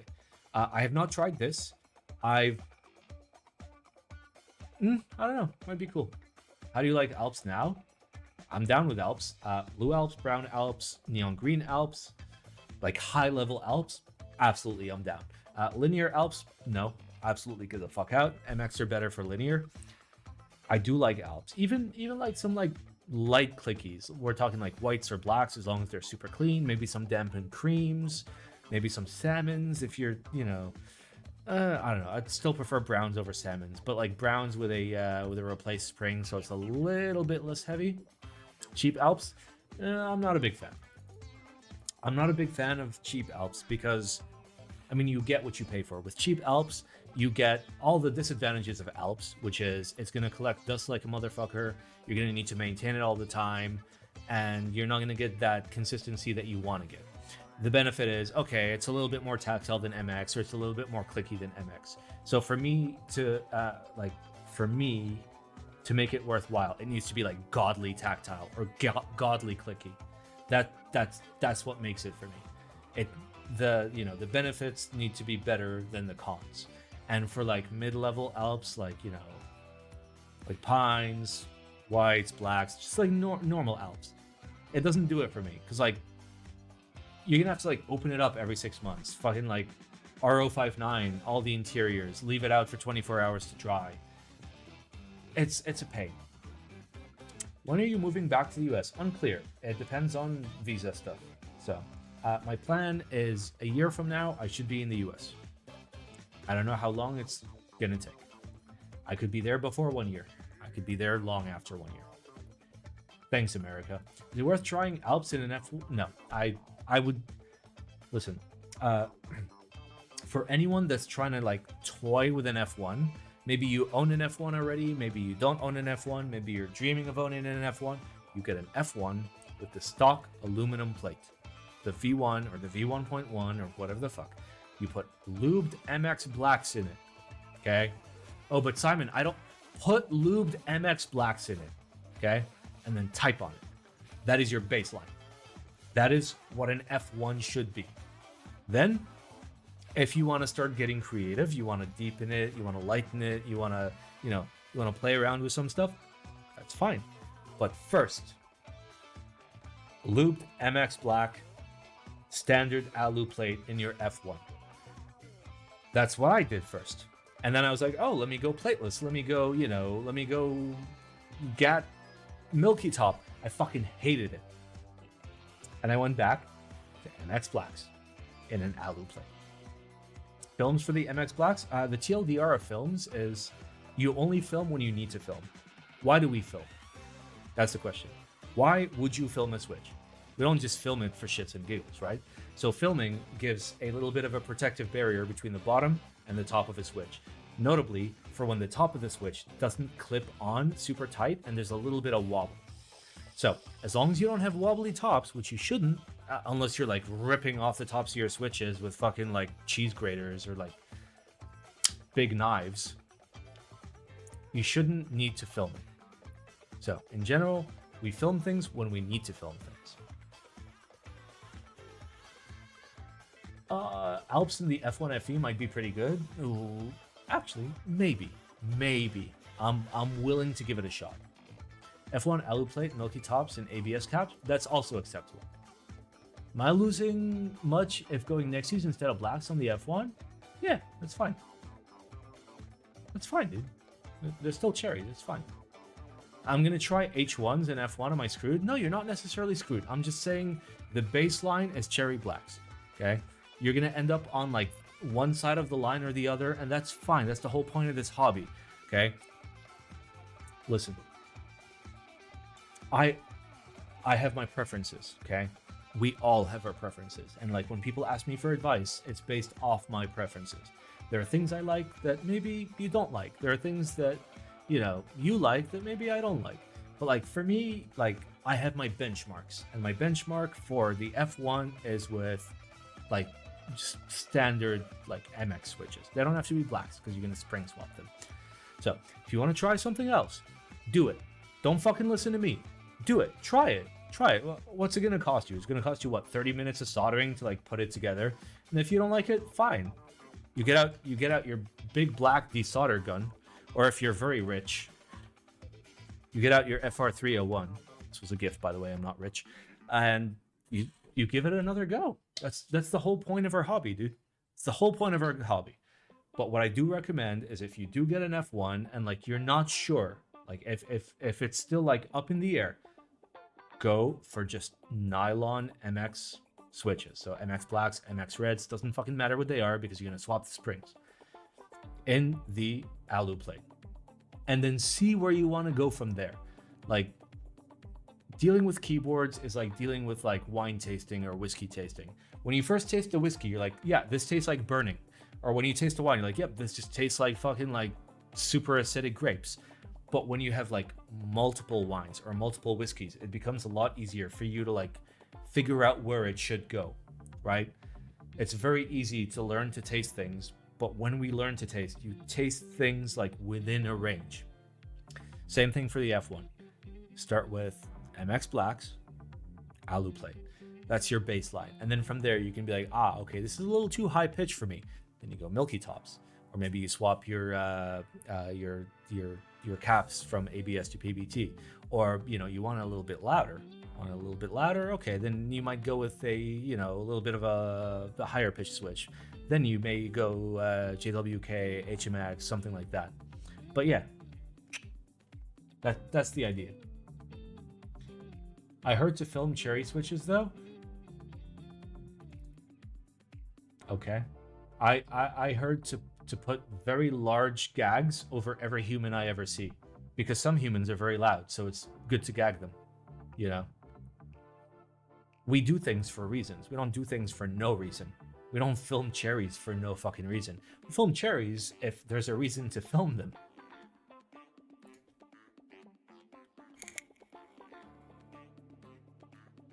Funnily enough, Gion's favorite build was plateless browns. Yeah, he seems like the kind of person that would like plateless browns. Best way to level farming on an Iron Man? Depends, like a standard Iron Man or like a skiller only Iron Man. If we're talking like standard Iron Man, you get your quests out of the way. As soon as you can do tithe farm, you do that up until you get like 85 farming, and then you rely on farming contracts for the rest.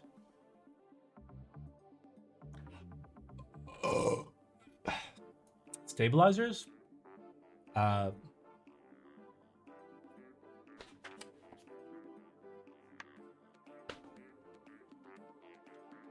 Holy shit, do I not have cherry clip-ins on my desk?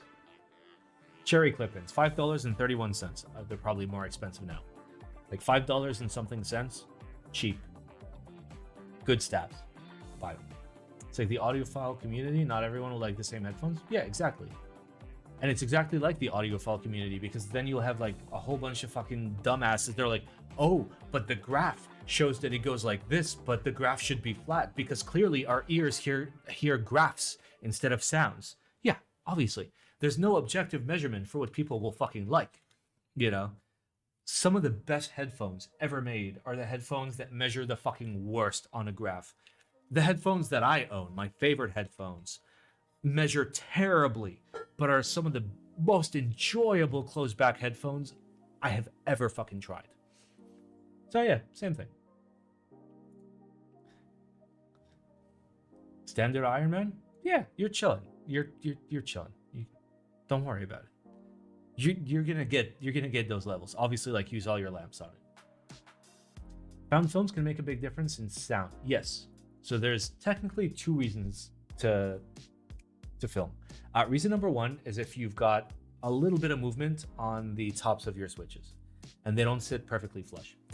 Thing number two is your switches are a little bit too high pitched and you've already looped them and you can't possibly get any more depth out of the switches. And you don't want to replace the whole switch. What you can do, film them. Once you film them, you lower the pitch.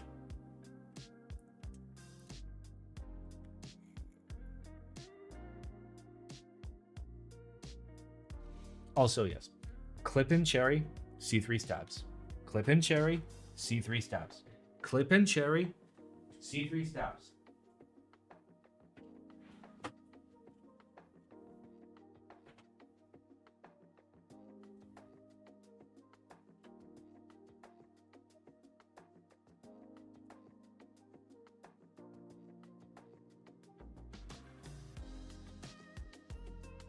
Clip-in cherry, D3 stabs. Clip-in cherry, D3 stabs.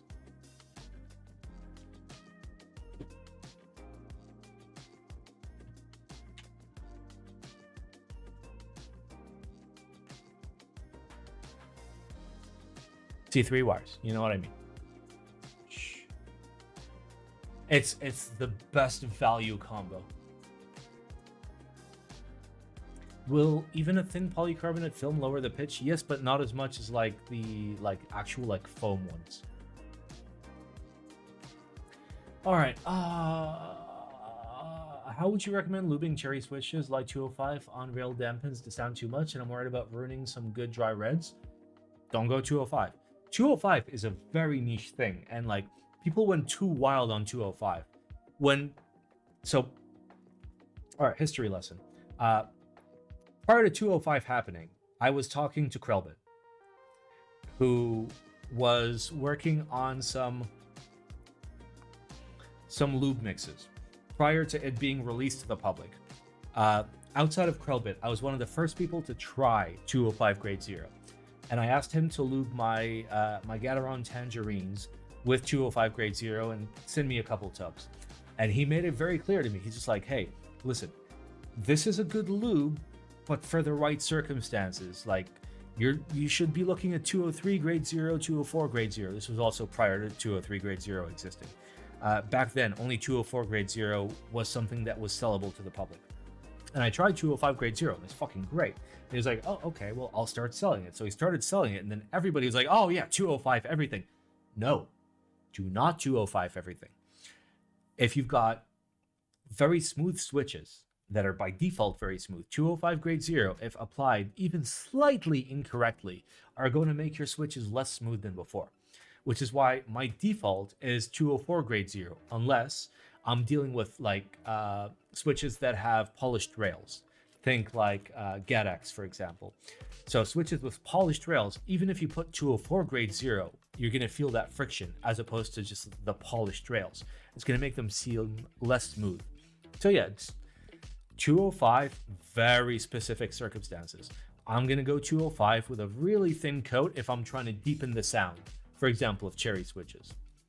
Otherwise, I'm going 204. And if I'm dealing with something with polished rails, 203, and even then I'm pushing, because 203 is still a grease oil mix.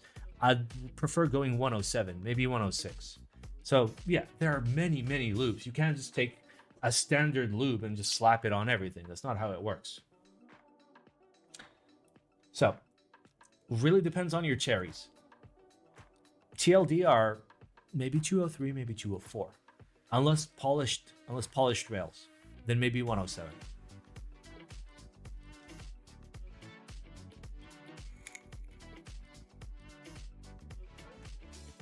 Yeah, 205 is good for stabs, but it's expensive for stabs. You're better off using like I don't know, like 206 grade 2.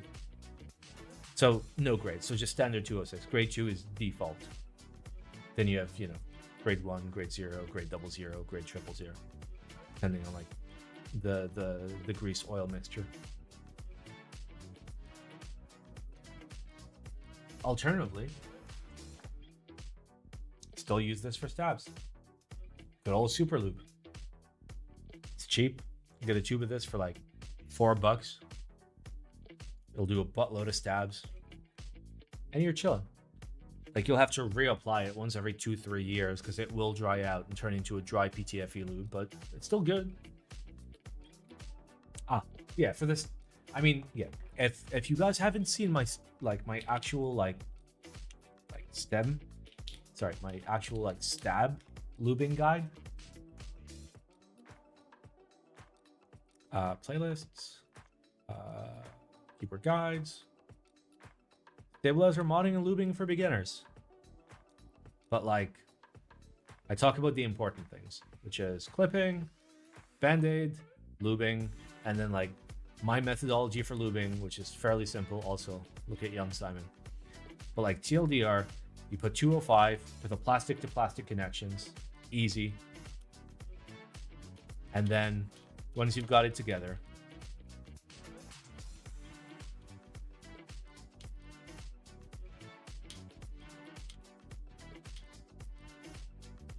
we're waiting.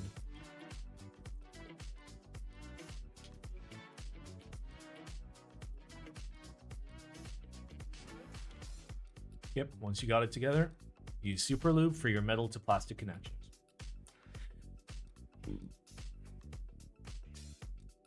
That's it, easy peasy.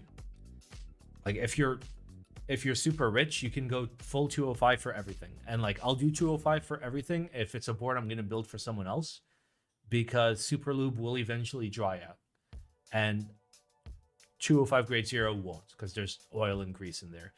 This is essentially like a dry grease with like something to like make it more liquid.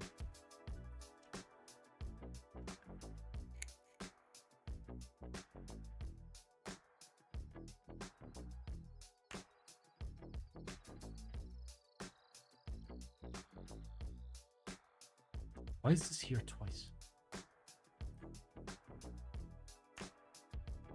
SMH my head. Anyway. XHT is nice, not sure the longevity. Yeah, there's also like BDZ, things like that. And they're fine, they're fine.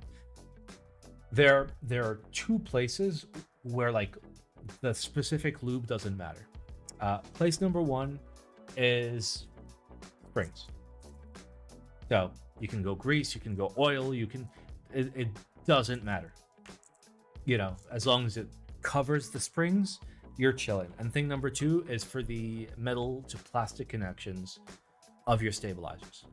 As long as it's like thick enough, so obviously you can't use like a super, you know, super low viscosity oil. If it's super lube or whatever it is, as long as it lets the wire flop around without making a bunch of noise, that's fine. The Topra springs need oil. No, do not lube your springs. That is not the place to lube your Topra. Okay?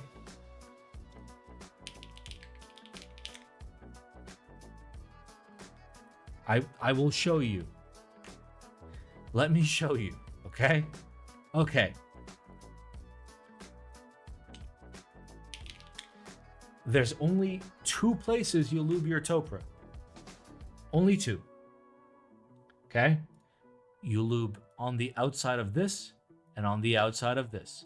Those 2 feet where they connect to the housing, those are the only 2 contact points that you lube. Alternatively, okay, let's say you want to lube the inside. You can lube the same spot, but on this. You see if there's a picture. Yeah, these are just sliders.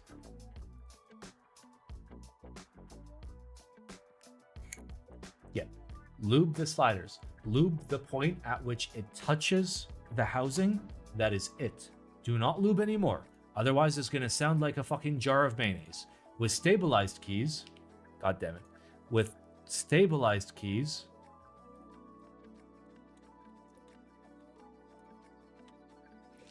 okay. With stabilized keys, you can lube this entire area. You fill it up with a nice high viscosity lube in the same way that you're dealing with stabilizers, like MX stabilizers. So you're trying to protect the metal from just flopping around and being super loud. So you just cover that whole area with lube and you're chilling. That's it. That's it. That's all the lube. And you don't need a super fancy lube. I did my HHKB hybrid with like one of these, with a little tube of super lube. That's it. Doesn't have to be perfect. Doesn't have to be great. As long as you're catching the points where it's touching, you're all right.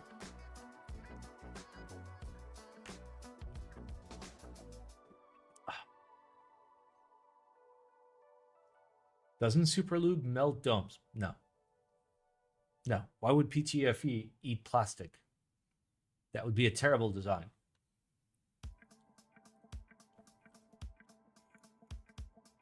Simon, are you not recording the VOD for this? I don't record VODs.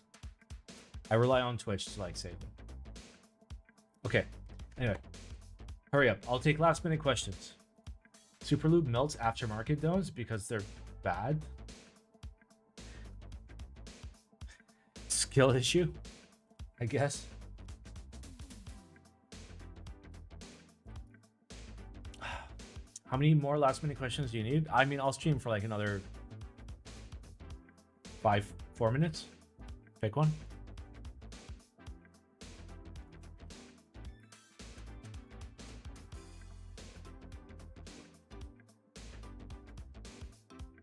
Gorilla Glue fixes rattles 100% of the time. It sure does. Are dry lubes okay? Not for Topra. I'd prefer a nice grease for Topra. Dry lubes are like, if you're asking about dry lubes, you're gonna put them in Alps because Alps are very dust sensitive. So if dust comes into an Alp switch, you don't want a wet lube because all the dust is just gonna fucking turn into like a fine sand in there. Hemicat. We have the zoomies. We have the zoomies. But yeah. Yeah, dry lube, Alps, and maybe like if very specific, like so specific, don't fucking do it unless you were already doing it, is R059 on some West German vintage blacks. Do you like hot swap plateless? No. Absolutely not. Hemicat.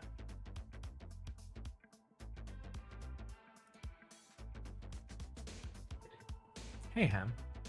Hey. What is that sound? Ham. Hey. Hey. You okay?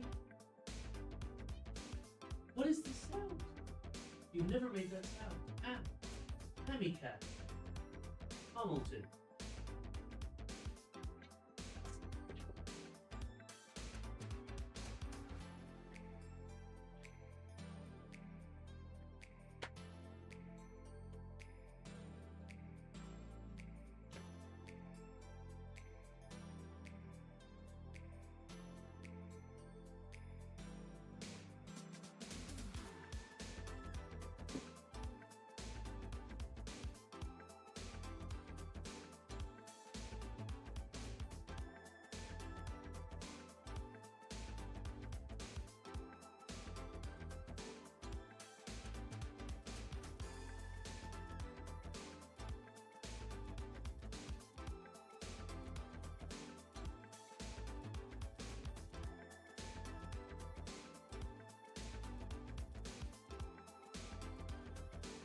Bring up cam, man. It's in the stream.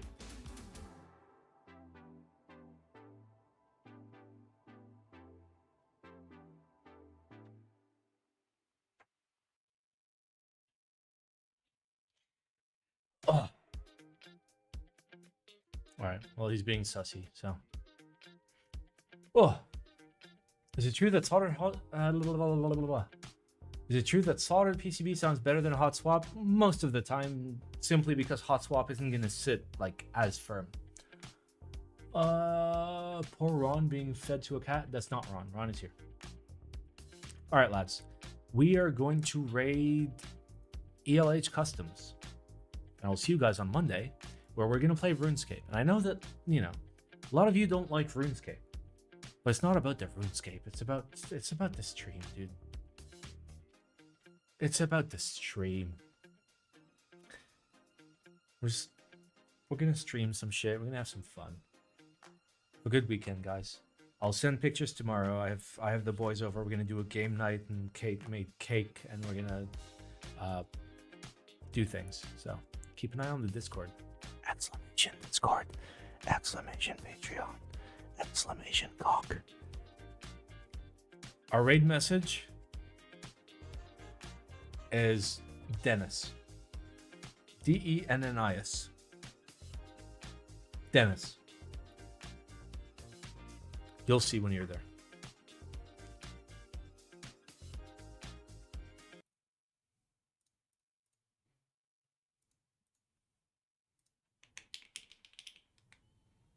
Yo, Black Simon with the raid. Holy shit. What's good? What's good, Simon? Holy crap. Hope you're doing fantastic. How did your stream go? What did you build?